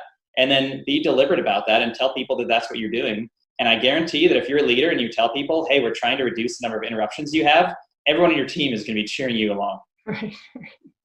Well, so to that point, then there is the other end of the of the equation, which is not communicating with your employees, or your employees not communicating enough. So, how do you strike that balance, and what do you do to encourage the right kind of communication? Because you don't want everybody working in their own little island. Yeah, that's true. For coders, depending on the tools you use, I think that can be less of a problem, but there's a few things you can do to make this better. When people start working on code, encourage them, as a good development practice and communication practice, to push that branch up, even if it's work in progress. And if you see resistance, then work on those. One example of resistance that we've seen is people are embarrassed when their code is not yet ready and they don't want to push it up. They are worried that if they push it up, then people are going to go and jump on it and say, oh, you made a mistake here and over here. So that's a cultural problem. And again, if you tell the team, we would like to get so that we are not communicating by demand, but communicating proactively, you explain why you're doing this, and then you tell everyone, no one likes having their code picked apart before it's ready. I think people will understand, and you can work through that cultural problem and make it so people actually are really excited by getting their code up. That's certainly works for developers. And I think a similar thing applies to other types of functions in the company. We have our product team, our sales team, our marketing team. And the more that you can be working in, for example, Google Docs that are shared with everybody, even if things aren't ready, the more that you can maintain those really nice serendipitous interactions that happen in an office. Because with going remote, there are fantastic things about an office, about these serendipitous interactions, and you need to maintain those. And having people work in public makes that certainly easier. Yeah, that makes a lot of sense. What about that social aspect, though? Yeah, this has gotten, doing anything there? It's gotten a lot harder with COVID, of course. Right. Now, before the coronavirus shut down travel, made it so you couldn't gather, we were really deliberate about making sure we got together as a team in person for FaceTime, for quality time. And if you take over the course of a year, think about the people that you work with in an office. You have lunch with them, you chat with them, you get to hear about their lives, but it's a little bit each day, and that's great. But if you are deliberate, and even though if you're remote, you're not with them every day, but if when you get together, you spend a whole day or 2 whole days going around a new city and exploring it together, that kind of quality time in many ways is better than those superficial interactions through the course of a year. And that had worked really well for us. We have remote team members at SourceGraph that I felt I was closer to and knew better than people that were in the office. Now, that's a lot harder to do with COVID-19. So we're doing some things to make up for that, like having just 30-minute just chat meetings with team members and ask them about their lives. I just had one before this, and I heard about how somewhere in Germany is opening up, how they have no Whole Foods, and this person's vacations around the US, and it's great to build that personal connection. And frankly, with everyone being at home, I think people crave that. Yeah, I think you're right. I think you're absolutely right there. Well, Quinn, thank you so much for talking with me about this. This is, it doesn't seem like a big deal, but it really is an important topic that I think a lot of companies really haven't investigated fully. They just kind of had to be in this new normal, if you will, and there are so many different aspects of the work from home paradigm that I think companies really have to explore if this is something that they want to continue after the pandemic has passed. So thanks again for your insight and your time. I really do appreciate it. Yeah, thank you, Charlene, and hope everyone stays safe and healthy. Great. All right, well, stay tuned. We've got more TechStrong TV coming up, so please stick around.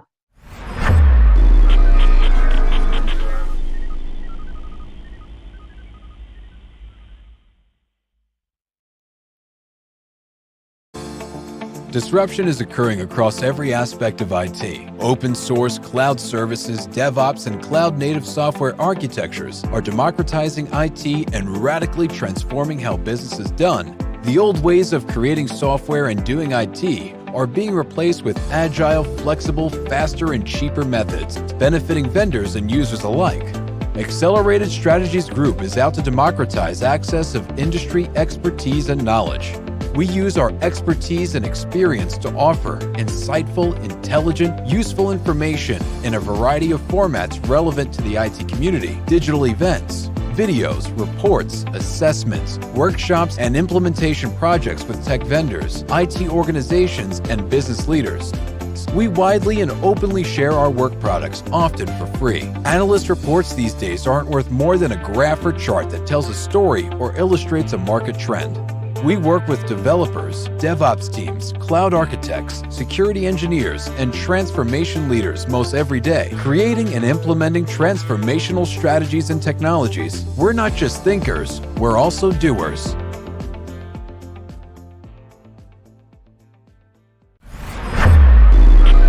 This is Digital Anarchist. Thanks, Alan. Welcome back, everybody. This is Charlene O'Hanlon, Managing Editor at Media Ops.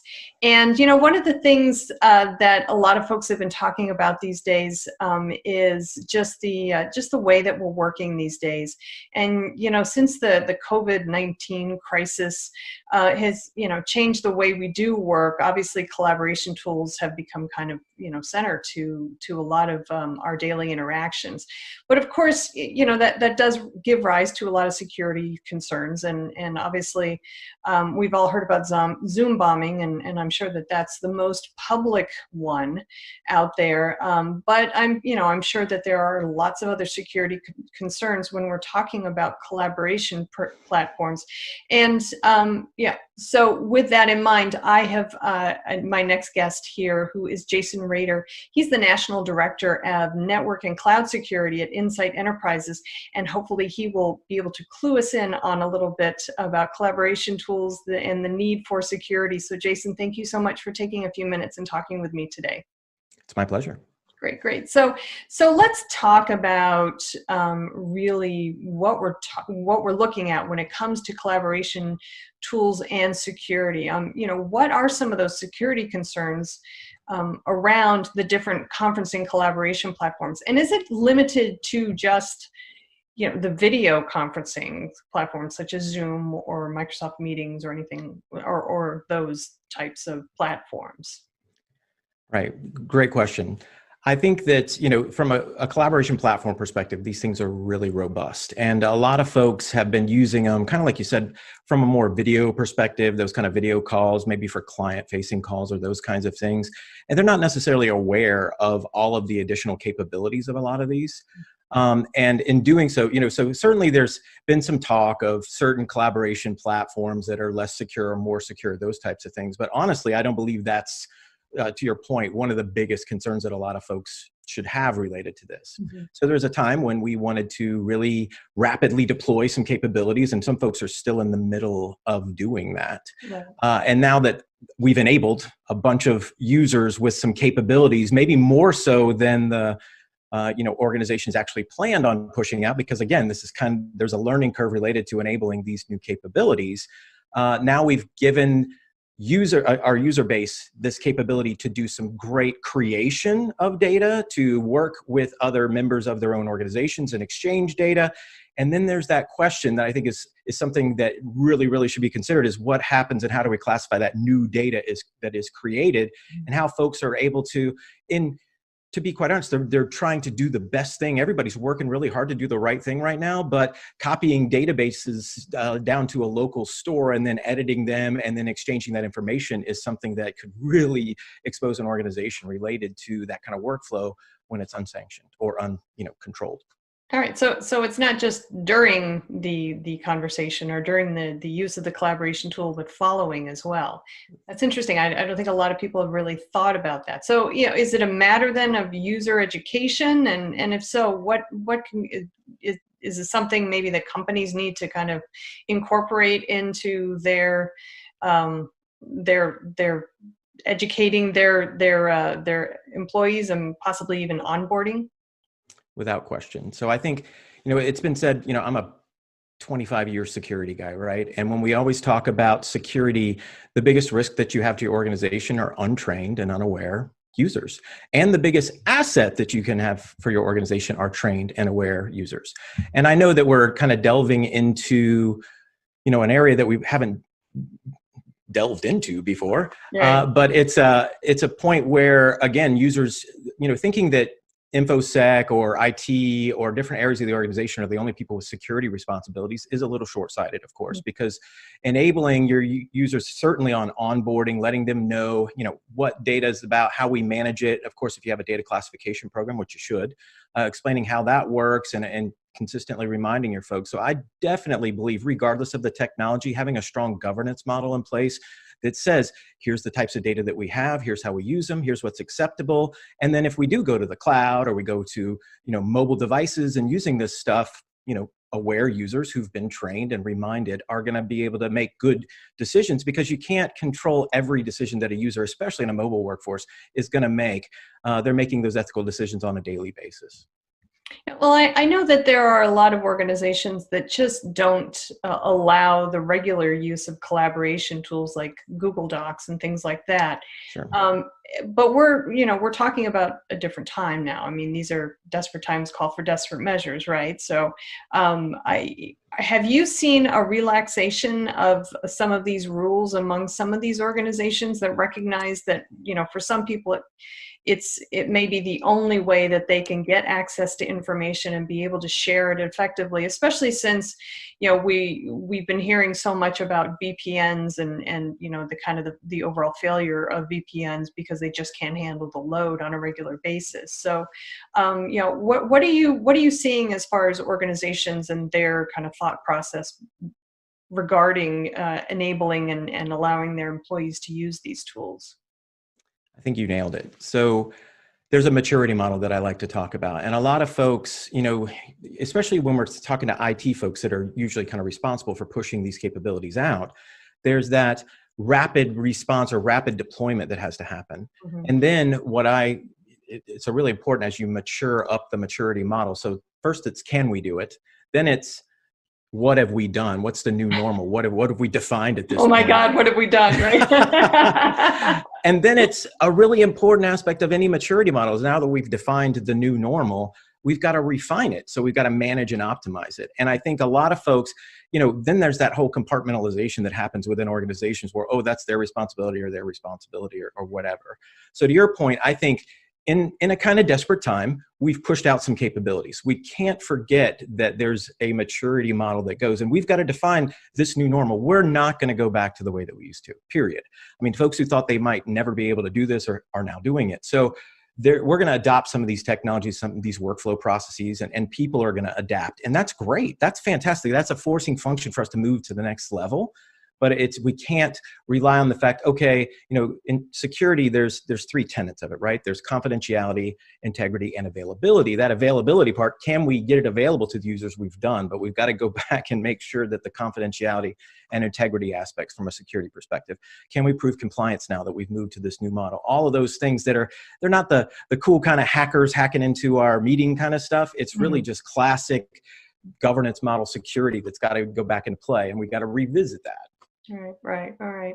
So since you already answered my next question, which is whether we'd be seeing an increase in these platforms' use even after the work from home edict has passed, how do you see these platforms changing then to accommodate? Do you think that they're going to become more robust from a security standpoint?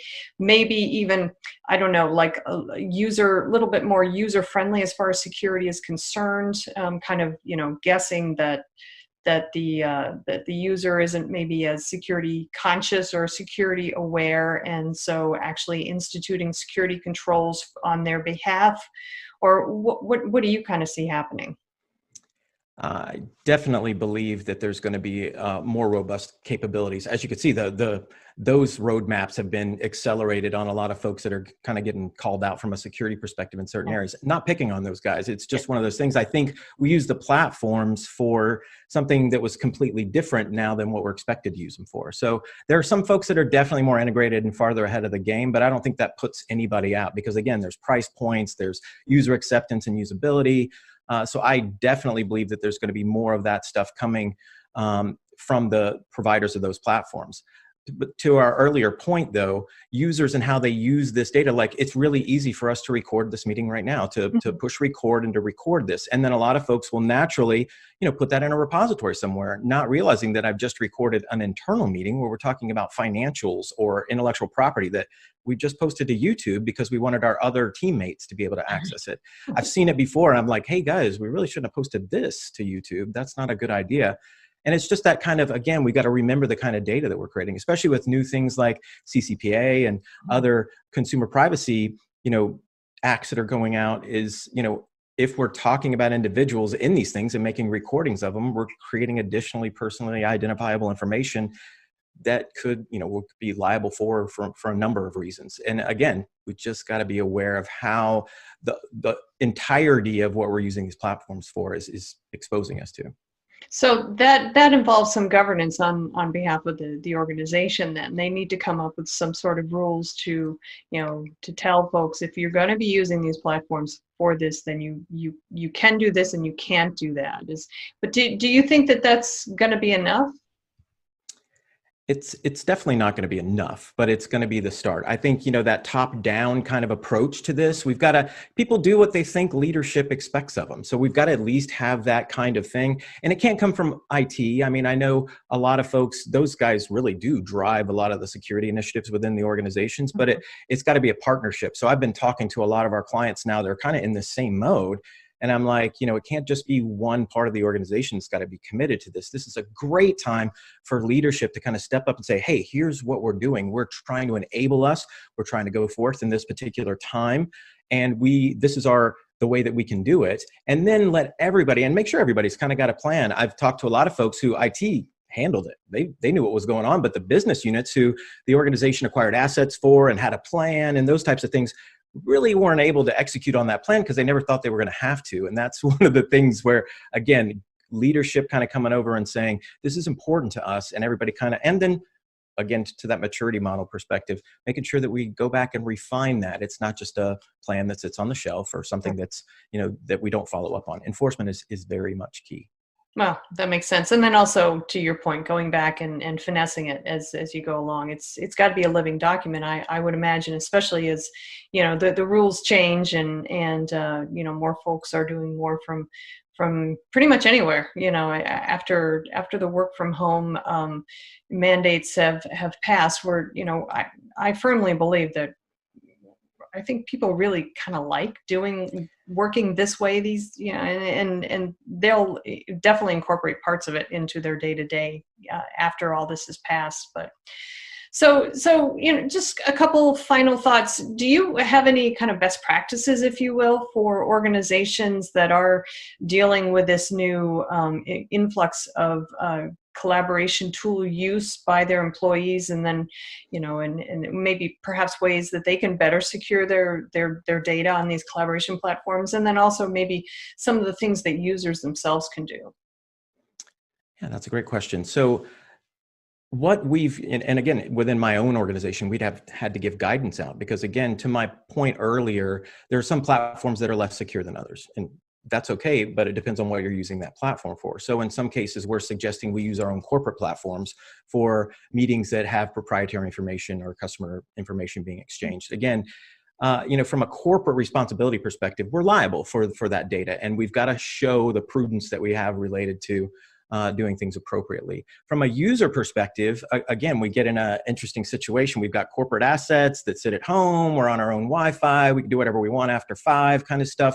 There's definitely some guidance that, folks do what you would do at work on those machines, because realize you're exposing your organization once you reconnect to the VPN and are connected back to corporate with whatever happened before you got there. And folks like us, we work from home and travel all over the place and do that kind of stuff on a regular basis and are kind of aware of that.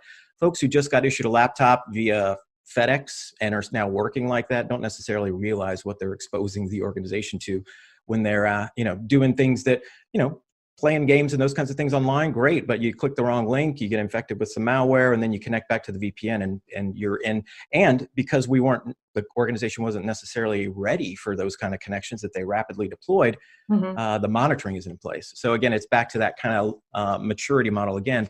But I really, users want to do the right thing. So we've got to give them that guidance to do it. And I think, again, we're all moving forward, and these new capabilities are going to make us all better. Excellent. Well, Jason, thanks for taking a couple minutes and talking with me. Excellent stuff. I know that organizations are still grappling with it, and they probably will for a while. So any advice that they can take away from this, I'm sure they really appreciate it. So thanks again for your expertise and your time. My pleasure. Thank you. Great. All right, guys, stay tuned. We've got plenty more TechStrong TV coming up, so stick around.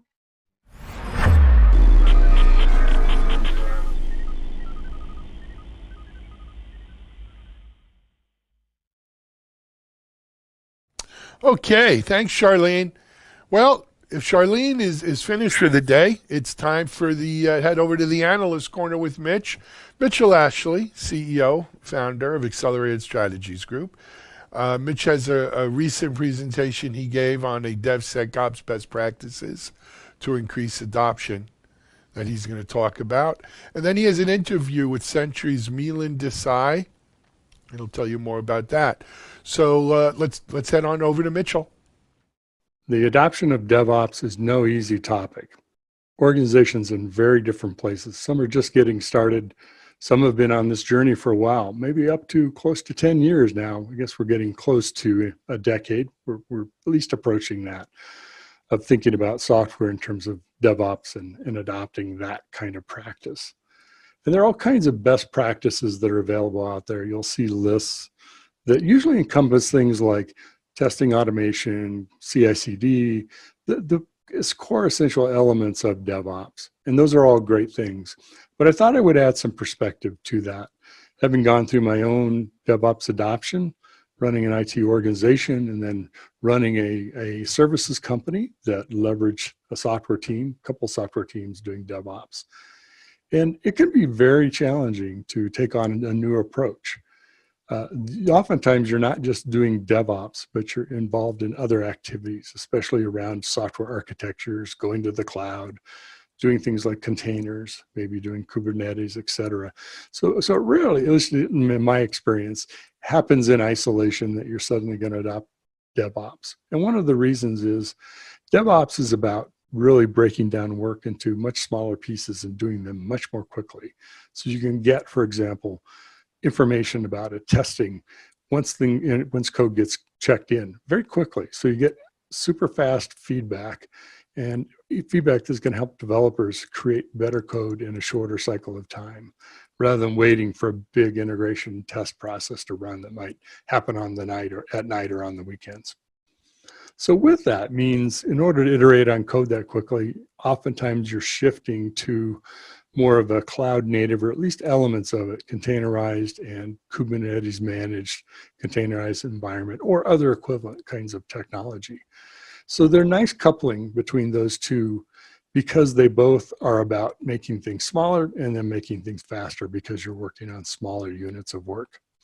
So that's something to consider as you're looking at adopting DevOps, or if you're already on your journey and thinking about how the work itself is being broken down into smaller elements, and also a DevOps process which lets you iterate much, much faster. Now, underlying all of this really is this idea of continuous improvement. Yes, we talk about continuous integration, we talk about continuous delivery. Those are obviously central to a DevOps process. But underlying this is really getting better at what we do on a continual basis.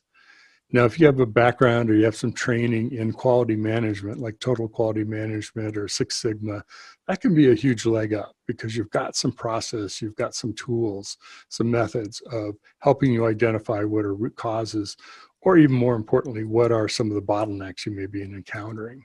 If you don't have that training, there's certainly a lot of good books on DevOps, continuous improvement, and quality. I'd certainly recommend checking out.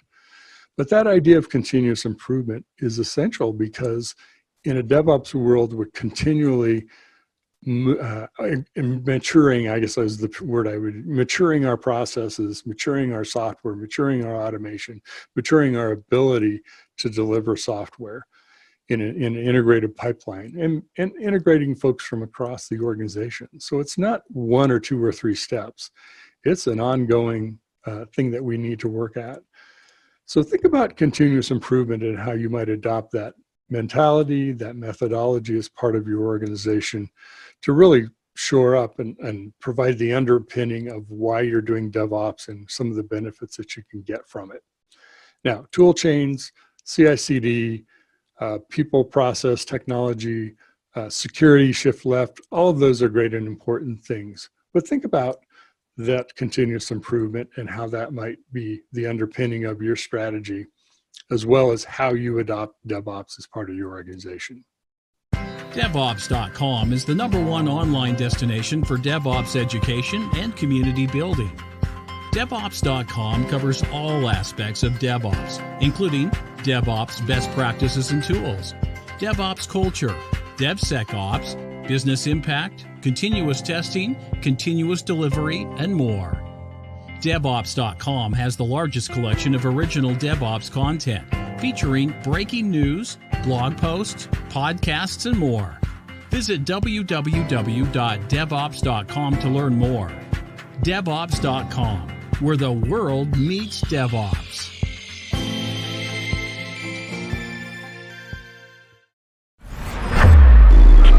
This is Digital Anarchist. I'm joined by Milind Desai, who is CEO of Sentry, and our topic is finding issues in code in production. That sounds pretty interesting. I'm curious to find out more. Hey, good to have you on. Good to talk with you, Milind. Thank you for having me. Absolutely. Well, tell us a little bit about the company, Sentry, and also, of course, your CEO. Kind of a pretty good idea what your role is, but we can kind of get into how you got there. Just tell us a little bit about Sentry. Sure. I wanted to start off by actually thanking the people on the front line who have been helping us fight this battle with COVID. And given that I have an audience right now, I would encourage all listeners, especially the ones who can afford it, to contribute to your local food banks and get that company match going. I think it would go a long way to helping our society in general and the people who need help. So, I wanted to kind of start off with that. And again, thank the people on the front lines who've been helping us through this kind of very unique situation that we are facing. I agree. Thankfully, we have them, and appreciate your ideas of ways people can help. That's always great. Thanks for doing that, Alan. So when you think about Sentry, we focus on developers and we help them diagnose, fix, and optimize their code as it runs in production. So what does that really mean? Most of us users have faced either playing like a gaming on a desktop and the game crashes, or being on a mobile device and the application crashes, or you're about to check out and the payment doesn't go through on an app, or if you're an enterprise software user, a certain page doesn't load, or a report is not rendering correctly. These are all issues that we as users face when we use B2C software, B2B software, and what we do as Sentry is help now almost 55,000 teams, software teams, find those issues as you're running into them in close to real time, give the developer all the context around it and help them fix that, right? So avoid those kind of issues, or help developers find those issues as customers are hitting them either in production or in a canary deployment. So kind of reducing the delta between the consumer of software, which is the user, and the producer of the software, which is developer, and giving all of that full context, which would typically take, 2 days, 3 days, tickets. Sometimes the user just goes away. Hey, I'm not going to use the app anymore. I'll just buy nails from the other company, or I'll just use the other ride sharing software. So that's what we really help, which is connect kind of developers to outcomes of their code, and get results, and have happier customers, greater retention, and save hours in terms of development time going forward. Interesting. I'm anxious to get into this. Before we do, tell us a little bit about your journey, what you've been doing, and I think you've been with the company for about 4 months or so, if I recall. How did you want to become the CEO of this company? Yeah, it's been a very interesting journey for me. If I had to kind of take a step back and look at the industry as a whole, we spent the early part of 2000 to 2010 building software-defined infrastructure. That's where I spend most of my time. And then this past decade, it was all about cloud and API and SaaS. And so I transitioned at VMware as general manager for cloud services, focused on our transition to SaaS at that point in time, building SaaS services and being cloud-centric, cloud first, right? And it was then when I realized, as I was deploying these SaaS services, that we are spending a lot of time on infrastructure, monitoring systems and machines. But as my developers were pushing code out to production, these issues that we just talked about, like, hey, the page is not rendered correctly since the last push, or something is gone awry, how do I find that out, right? And so it was really kind of interesting to kind of look at the perspective of the developer and say, how do I know the impact of my code in production? And so I became a user of Sentry for my SaaS services, fell in love with it, which is when I received a call saying, hey, we're looking for someone to join the team. And that's how I got hooked onto Sentry. And it was really interesting because I was looking for three things: a developer-centric company, which was open source, and which was SaaS. And it checked off all those three boxes, because I truly believe this next decade, or this decade that we're in, is going to be the decade for the developer. And totally agree with you there.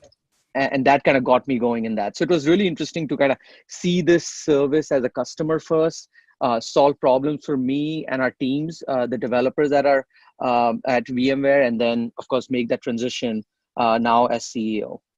Interesting. I have a question about that. Well, hopefully we'll have time to get to later. So talk a little bit about, I mean, normally the conditions you describe when those kinds of errors or situations, experiences occur for end users, you have tools like, turning on diagnostics, maybe in mobile apps that capture additional information about apps, things like that. Of course, all kinds of logs. Sometimes maybe too much information. So what is it in addition to that you bring that helps make it more obvious, more clear where the issues might be, or how to help resolve some of those problems that customers experience? That's a fantastic question, by the way. So I'll kind of give you, if you don't have Sentry, your typical process in that would be an issue occurred, and it was happening for one user, or it could be happening for thousands of users. Mm-hmm. How would you know about that issue unless the user actually files the issue, or somebody actually tells you about it on Twitter or on some social medium? Mm-hmm. So most times I would say users walk away, especially if you're kind of in the B2C space. It's the patience, right? The consumer experience is all about being instant, being perfect, being personal. And so how do you always deliver that aspect? So a lot of times you don't even know that a user is hitting their issue, they walk away. That's what I experienced, where a couple of my users were like, we tried it, wasn't that stable. So, we moved on to the next task. Mm-hmm. And you never know, right? Unless they say something. Yeah, for sure. So that's one, right? But then if they do, say, I have an issue, you're going to parse through logs. You're going to search logs. You're going to find where the issue is. There'll be a support person. You may even have the customer reproduce the issue for you because you don't know the exact steps. So imagine all of this process, which typically would have a lot of turnaround time between the developer, the customer, the support person, the customer success person. We reduce all of that. As the issue is hit, you get a notification on your alerting tool of choice. And it's not just a notification which says a customer is hitting an issue. It will say X customers are hitting an issue. It's only happening on this version of an Android device or an iOS device. It's only happening on this version of your software because now we have multiple versions of our software running externally. Mm-hmm. Sure. It has all the context down to the line of code where the issue was occurring. So you didn't have to go look for log file. No, it's this issue happening on this device, on this version. This is the piece of code. Here's the line of code. Here's the potential committer who committed that code, right? All of that context, rich context, right at the doorstep of the developer that was developing it, including what we call as breadcrumbs, which shows you all the steps that led to that issue, right? And so all of this is packaged up in a very clean way, which essentially saves on an average 2 days of turnaround time per issue. Plus, of course, we've had customers who've fixed the issue before the end customer reported the issue, right? So that turnaround time around customer experience and satisfaction is key.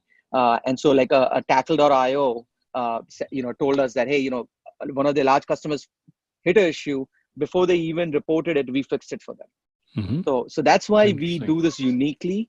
It's not like you cannot do it without Sentry, but all of this context in one place, and the workflows around it, integrated into Jira, integrated into your Git repository, and all the aspects associated with that is what we bring to the table. Additional context, additional metadata, quicker turnaround, and the fact that we are uniquely positioned to handle desktops, browsers, IoT devices, and mobile devices as a company. Interesting. So if I can kind of come back, what I'm hearing is you're essentially bringing all those assets, all that information together into one package, instantly or instantaneously after an issue happens, to try to give the developer, engineer, operations folks the best chance of understanding and resolving the issue as quickly as possible, as opposed to, now that we have an issue, it's like, let me go to the 25 places where I have my Legos and I'll get them all together so I can figure out what's going on. Is that correct? You hit the nail on the head. Perfect. Okay. Interesting. Well, it sounds like, it's kind of one of those problems like, why hasn't anybody solved this before, right? How many times have we solved an error, a bug in test or production for that matter? And of course, now with DevOps and that environment, developers are even more engaged in the operations and vice versa with operations people. Is there an aspect of this that's really appealing to the DevOps crowd, or is it kind of the same whether you're doing DevOps or not? So the user of the technology today is the developer. But here's an interesting trend we are starting to see, and you would appreciate it, is that there are teams called platform engineering teams at large organizations who are starting to serve their internal developer in terms of tooling, whether it's a CI/CD and other things. And one of the common things that we hear from DevOps folks is, I could build all the tooling in the world, but and I'm going to use, I'm not saying every time this is the case, but if shit comes in, shit will go out, right? And so the question then becomes, how do we get DevOps teams to move from monitoring infrastructure, machines, providing infrastructure for code, to now also providing the capabilities to allow almost like a filter saying, hey, use this so that we can deliver a better code quality experience to our customers. So we are starting to see the beginning signs of DevOps teams saying, let me bring Sentry in to essentially enhance my platform to deliver that better quality experience so that we are not constantly in this alerting, paging, shit goes in, shit comes out on the other side type discussion, right? So helping developers with, improve quality of code, kind of, hitting further up the pipeline, so to speak. And also, I think DevOps folks are starting to get more and more inserted on the code side of the house. So this allows them a way to participate in that discussion more proactively. Okay, interesting. So what I'm connecting to is, and what you're saying is that with platform teams, sometimes they're called pipeline teams, that are building, tooling the organization. It sounds like this is something that you're probably going to integrate in the CI, the build continuous integration process, so that it's in code. And as something happens, I assume there's some libraries or something, that modules or some microservices that you call or get called for you, and that helps assemble that information. Is that correct, or do you do it a little differently? Yeah, the way we would kind of fit into that pipeline is the software gets released, and either in staging, if you have a staging environment, you would run this, right, along with your automated tests and try to find issues, regressions, and other things. We would catch those. We would catch issues between microservices, in that. Again, in code, not in machine and systems. The other interesting aspect about this is increasingly people are doing kind of canary deployments or, blue-green. So, hey, especially in those scenarios when you're pushing out new code, imagine now, not only are you seeing, is everything scaling well on my infrastructure, systems, machines, but is the code delivering the outcomes that we expect it to? So the first 100, 200, 10,000 users and their experience and the issues could be caught much earlier before you roll it out to everyone else. So, and when an issue is found, we would file, it would go into your Jira ticket, become part of the Git repository integration. It's integrated into PagerDuty, Slack, and other aspects. So it's kind of full life cycle in that. And so that's how we kind of fit into that platform tool set. Really interesting. I mentioned I had a question, or I wanted to talk about the developer side of this with something that folks at our analyst firm and also the media ops refer to as the democratization of software, which is, enterprise sales of software is really transforming. Yeah, it's still happening, but so much more of it is developer driven, kind of bottom up, if you will. And how people sell to people sell to developers is much different than you would kind of an enterprise sale. What's your philosophy or approach to selling to the developer community? How do you do that? What things are important to how you do that? So it's been, one of the things which is really interesting about Sentry is, we essentially are a bottoms-up motion, as you mentioned, which is there are three things which are interesting. One is, of course, we're open source. So, that is definitely a point of attraction for our customers. Hugely important. I mean, in my world, that's like number one. If you're in that camp, you already hold some shared values with many, many developers. But here's the other interesting aspect. When we say we're open source, our SaaS service, which is what customers pay for, all the features and functions are available in the open source version. So there is no discrimination if you decide to run the open source yourself, self-hosted, versus using the SaaS service. So it's the same functionality. So no crippleware, no delayed introduction of features, all that. So we do that. I think what the delay only comes in terms of we are trying something out, and before we kind of scale it and other things, so you're not able to adopt it. But the end goal is everything kind of gets to the open source community, and there's no feature delta in that. So I think that's really one aspect that we stick to and we believe in terms of our core philosophy. The other aspect is, developers learn from the communities they are in, the value that they get from that, and they like to try things out. So we offer a free kind of version which gives almost all the functionality, but to the hobbyist or a small project or a startup, they can start without paying us anything, right? So it's very frictionless in that regard. And then everything else from there on in is self-serve. So a majority of our customer base is self-serve.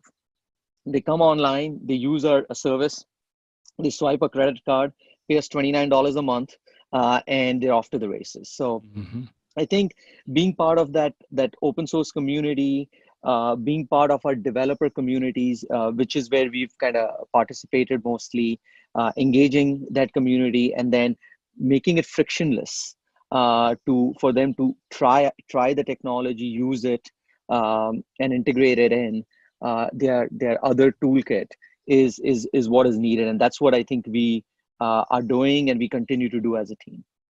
I'm curious, how much of an adjustment has that been for you? We're coming from VMware. Now, obviously, they're going after the application, moving up the stack and trying to getting out of just being virtualization, operational infrastructure company. How was that shift for you? Were you already there and kind of struggling while you were at VMware? I'm not trying to get any secrets or anything, but I'm just curious, going from that environment to a really a developer-centric environment is a big shift. It is, and I'm very fortunate that VMware gave me the opportunities to grow as an individual during my time there. And it was during my last stint running SaaS, working with our development teams, that I started kind of understanding that the thing we talked about, that, oh my goodness, developers are starting to take control of where we go next, and we need to do more for them. And yes, Kubernetes is important, microservices are important, they will come, but these folks are operating in code, and they just look at the world and they seek the world differently. And so I was there in terms of kind of how they think and how my teams and the folks I worked with were operating. It is very, it's fun to walk in every day and see customers sign up for your service and pay for it and be happy about it, without you having to, do something, extra special in messaging or reach out and go back and forth. So there is that aspect which I really enjoy and appreciate. At the same time, we have some of our larger customers where we are engaged with them around how to work across teams. And, one of the things we are starting to see is, as adoption grows for Sentry in a company, you start asking questions like, hey, what areas of my code have greater issues, or which pages are having more issues than others, which sections of my code probably need more resources. Maybe I need to move some of my A players or my architects to look at this area, because we seem to have more trouble. So we are able to now have that level of discussion, and our product now delivers those type of insights to those teams. So it's been really interesting as this transition happens. But I would say, yeah, it's been the bottoms up, not having to interface with your customer, the machine just kind of takes care of it, has been good, and has been a great learning experience. So I'm curious, do most folks that become customers start out with the open source, or is that less so? People usually will go right for the SaaS service. we are finding out that being open source helps those customers know that we are part of the community, and then the economics of just using the SaaS service are just so high that most of them just choose that. It's like, hey, you know what? I'm a startup, $29 a month versus me hosting it, putting DevOps engineers and everything else, infrastructure. It just, the math adds up really well. Do I want to take on one more thing that I have to run, support, now interface to fix, right? Versus that's your job. I'll pay $29 a month for that. Correct. Well, good. What's next for Sentry? What's kind of coming down the line for you? So, a few things in terms of, of course, we are hyper-focused on this area, which we call error monitoring. And, we have the broadest platform coverage. So we are the only ones who support what I call as native applications. So things that, used in gaming industries as an example, right? That's on one end. We have enhanced the support for mobile. So that's been really good. So kind of the breadth of platform, we are now set in that regard. And then the depth in language. So that's kind of one area that we continue to kind of drive as new languages come in, new integrations come in. Where we are going next, and you will hear about this this quarter or in this quarter, is we talk about this notion that we are for every developer in code delivering software health. And so when we think about software health, we start with, of course, the issues that are in your software, helping you understand the trends in your code or software, and now increasingly starting to think about performance of your code. So you roll out your next push, and it's live, and you notice that the login page is slower, or the most accessed report is performing 35 points slower, or is only loading 50% of the time, right? So getting into code performance and giving those insights into, hey, the last push is causing these type of performance issues in code, again, to the same persona that is developer, is something which we are going to release this quarter. So going from not just errors, but also into performance and trends. Well, good stuff. I wish you the best. Certainly a fun problem to solve, and one that I think everybody has. So that's a nice space to be in if you're going to start a company. Absolutely. Milind, it's been great to have you on talking on the video today. People can find out more. I think Sentry.io is your website, correct? Yep. So Milind Desai, CEO, appreciate you telling us more about what you do with Sentry and how your solving that problem for developers. Thank you for having me. You bet.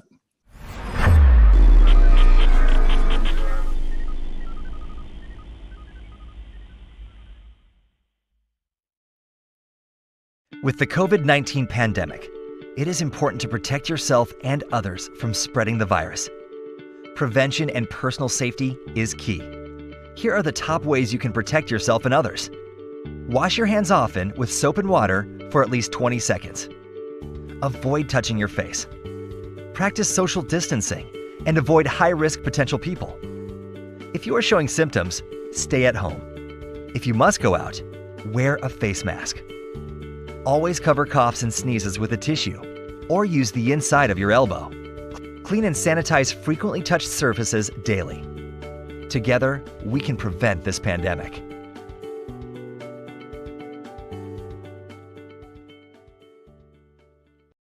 Okay, hey everyone. We have a little bonus for you. It's Wednesday, which means it's Jane Grohl from the Humans of DevOps at DevOps Institute. I neglected when I did the promo earlier in the day about what we had in store today. So without further ado, let's bring on Jane from DevOps Institute.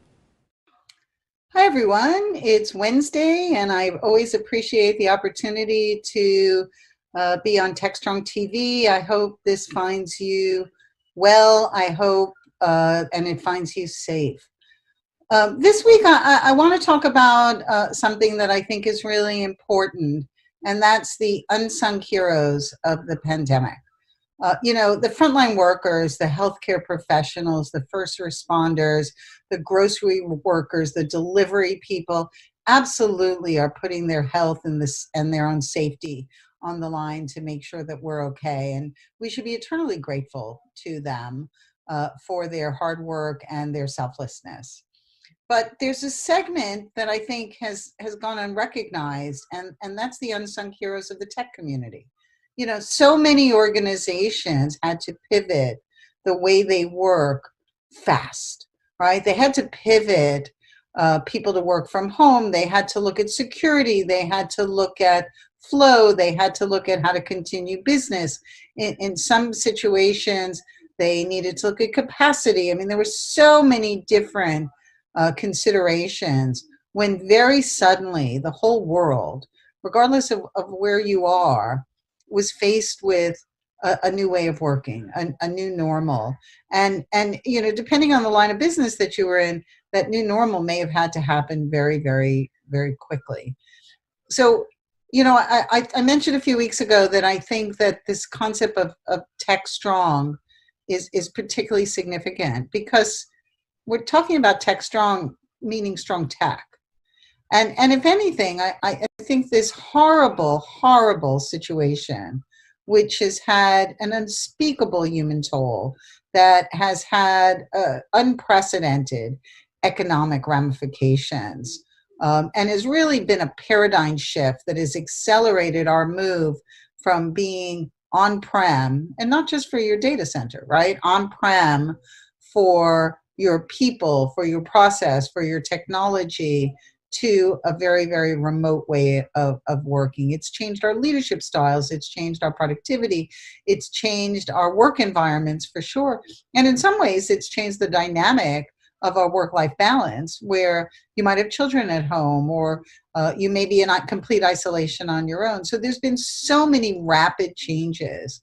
And our ability to succeed in this very, very confusing, uncharted time has largely been dependent on the quality of our tech, right? It is very much, you know, how fast could your organization really change the entire way of working within a month's period of time?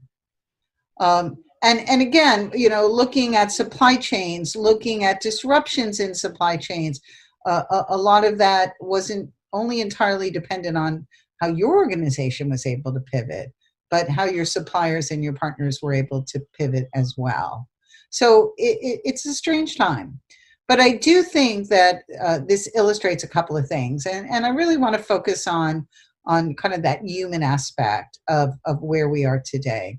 First of all, I think that the tech community deserves a lot of accolades for being able to successfully pivot. You know, a large organization. I was talking to a CIO recently who literally had to get 9,000 people in a very old legacy organization to suddenly work from home. And he applauded his team because they really collaborated well in making that happen, right? And it was disruptive personally, professionally, from an enterprise perspective. But most organizations have been able to at least make some type of a jump from, again, a much more traditional environment to now. And that's largely because of the quality, not only of their tech, but of their technologists, right? Of their developers and their operations folks and their infrastructure folks and their SREs and their testers and their business allies, right? So there were so many humans involved in that transformation. And while we talk a lot about transformation in DevOps, we saw sudden transformation. And I think that, you know, certainly the accolades has to go to that tech community. But I also think it's a time for technology assessment, both from a people perspective, right, from a skills perspective, from a process perspective, certainly, and from a technology perspective. You know, this situation has really accelerated the mandate for transformation, digital transformation, but also human transformation. So I would hope that while we're all still trying to adapt and trying to stay in business, right, regardless of what business you're in, I'm hoping that there's a time for reflection, right? There's a time for capturing what worked, what didn't work, what did we end up having to sacrifice, what did we end up gaining when we've had to make a very, very sudden shift, right? This is more than business continuity, right? Business continuity has a plan, right? And in many cases, that plan could have been actionable, and in some cases, maybe the plan really didn't relate to this situation. And again, hopefully we're capturing those lessons that we're learning in this situation, because when we come out of it, and we will, I don't think we're going to go back to the old normal. I think there's a lot of discussion about what new normal looks like. I don't know what it looks like, right? I'm not a prophet. But I do think that there are definitely some lessons that we need to take away from this, not the least of which, if nothing else, this proves that your technology is not necessarily aligned with the business, it is the business. And being able to support the people that provide your technology, whether it's your internal staff, whether it's your consultants, whether it's your supply chain, it now requires a significant investment. So when we come out of this and the new normal returns, I think that we're going to see that acceleration to the cloud. We're going to see that acceleration with the ability to analyze flow. But more importantly, I think we're going to see the acceleration of skills transformations, right? Because I would expect that some of the lessons that come out of this is what skills did we have and what skills did we not. You know, recently DevOps Institute released its 2020 Upskilling Enterprise DevOps Skills Report. And you know, the results have been really fascinating. And you have to remember that this survey was done in late 2019, pre-pandemic. But I think the messages that are embedded in the direction that skilling needs to go is going to be something that when we do it again in 2021, it'll be interesting to measure the influence of the pandemic on this situation. And so a couple of things really came through. First of all, communication and collaboration, number one, human skill, and considered unequivocally across all the layers of the attendees, of the survey respondents rather, as being important, right? And again, now look at this situation. Your ability to collaborate remotely, your ability to collaborate in order to pivot, your ability to communicate, your ability to cooperate, often might have been the factor that shaped whether you were able to pivot quickly or not, right? And so I definitely can see where communication and collaboration really took the top spot in the human skills.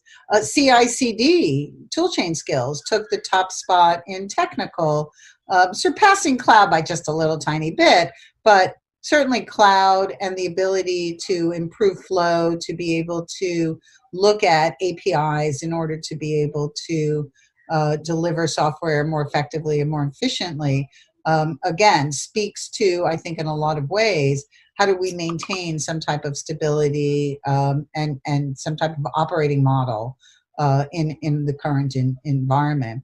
And you know, and then we look at process, right? You know, 1 and 2 pretty equal was source control models and flow. And again, how software flows in this current environment, we have installed, right? We still need to be able to adapt. A lot of the software vendors had to adapt very quickly because the number of customers really grew. I'm recording this on Zoom right now, and you know, Zoom grew by 300 million users. Netflix reported, you know, a crazy amount of exceeded expectations because people at home tended to gravitate towards more of these online tools. And so, you know, while it's a good problem for them to have, they've also had to keep business going, to keep doing updates, to keep the software flowing, or in that case, streaming, so that they could take it forward. So, you know, I've said this in a couple of weeks in a row. This is a really great time to learn, however you learn, right? However you learn. Take a look at that upskilling report. Look at some of the directions. Look at some of the quotes, recognizing that it is built on data that nobody expected would be reviewed after this, again, unprecedented global. This isn't a pandemic that's affecting a particular region of the world, it's affecting the whole world, which means coming out of it, the whole world needs to upskill, cross-skill, reskill in order to be able to move into the next decade and beyond. And unfortunately, it took something as horrible as a pandemic to accelerate that movement. So for today, I just want to leave you with the thought, tech strong, right? Tech strong means we have to have strong tech. And strong tech begins with people, right? And people are the single most important success factor that you have in your organization, but people need skills, right? People need skills. Again, going back to the report, only 38% of the respondents said that they had a formal upskilling program. 20% said they were growing it. I think coming out of this, the investment in people needs to be better, right? Better, whatever that means, right? But it needs to be intentional. It needs to be better. And individuals, humans, need to take that intention as well, right? Grow your human skills, grow your technical skills, grow your process skills, right? Self-assess, practice, practice, practice. So be tech strong, right? Because it's only through tech strong that we get strong tech. So until next week, I'm Jane Grohl. I'm wishing you good health. I'm wishing you good learning, and I'm looking forward to spending some time with you again. Take care, everyone. All righty. Thanks to Mitchell, Charlene, and all of our guests here today. Look, it was another, I left out Jeremy Jones, and thanks very much to Jeremy for the work he does on his work from home fitness. Guys, if you're joining along in the chat on TechStrong TV or on our Slack channel at techstrongtv.slack.com, I thank you. Hope to hear more from you. And until then, though, we're going to wrap up. We'll be back tomorrow with another great show. This is Alan Schimmel for TechStrong TV. Be safe, be healthy, be well, be strong. TechStrong.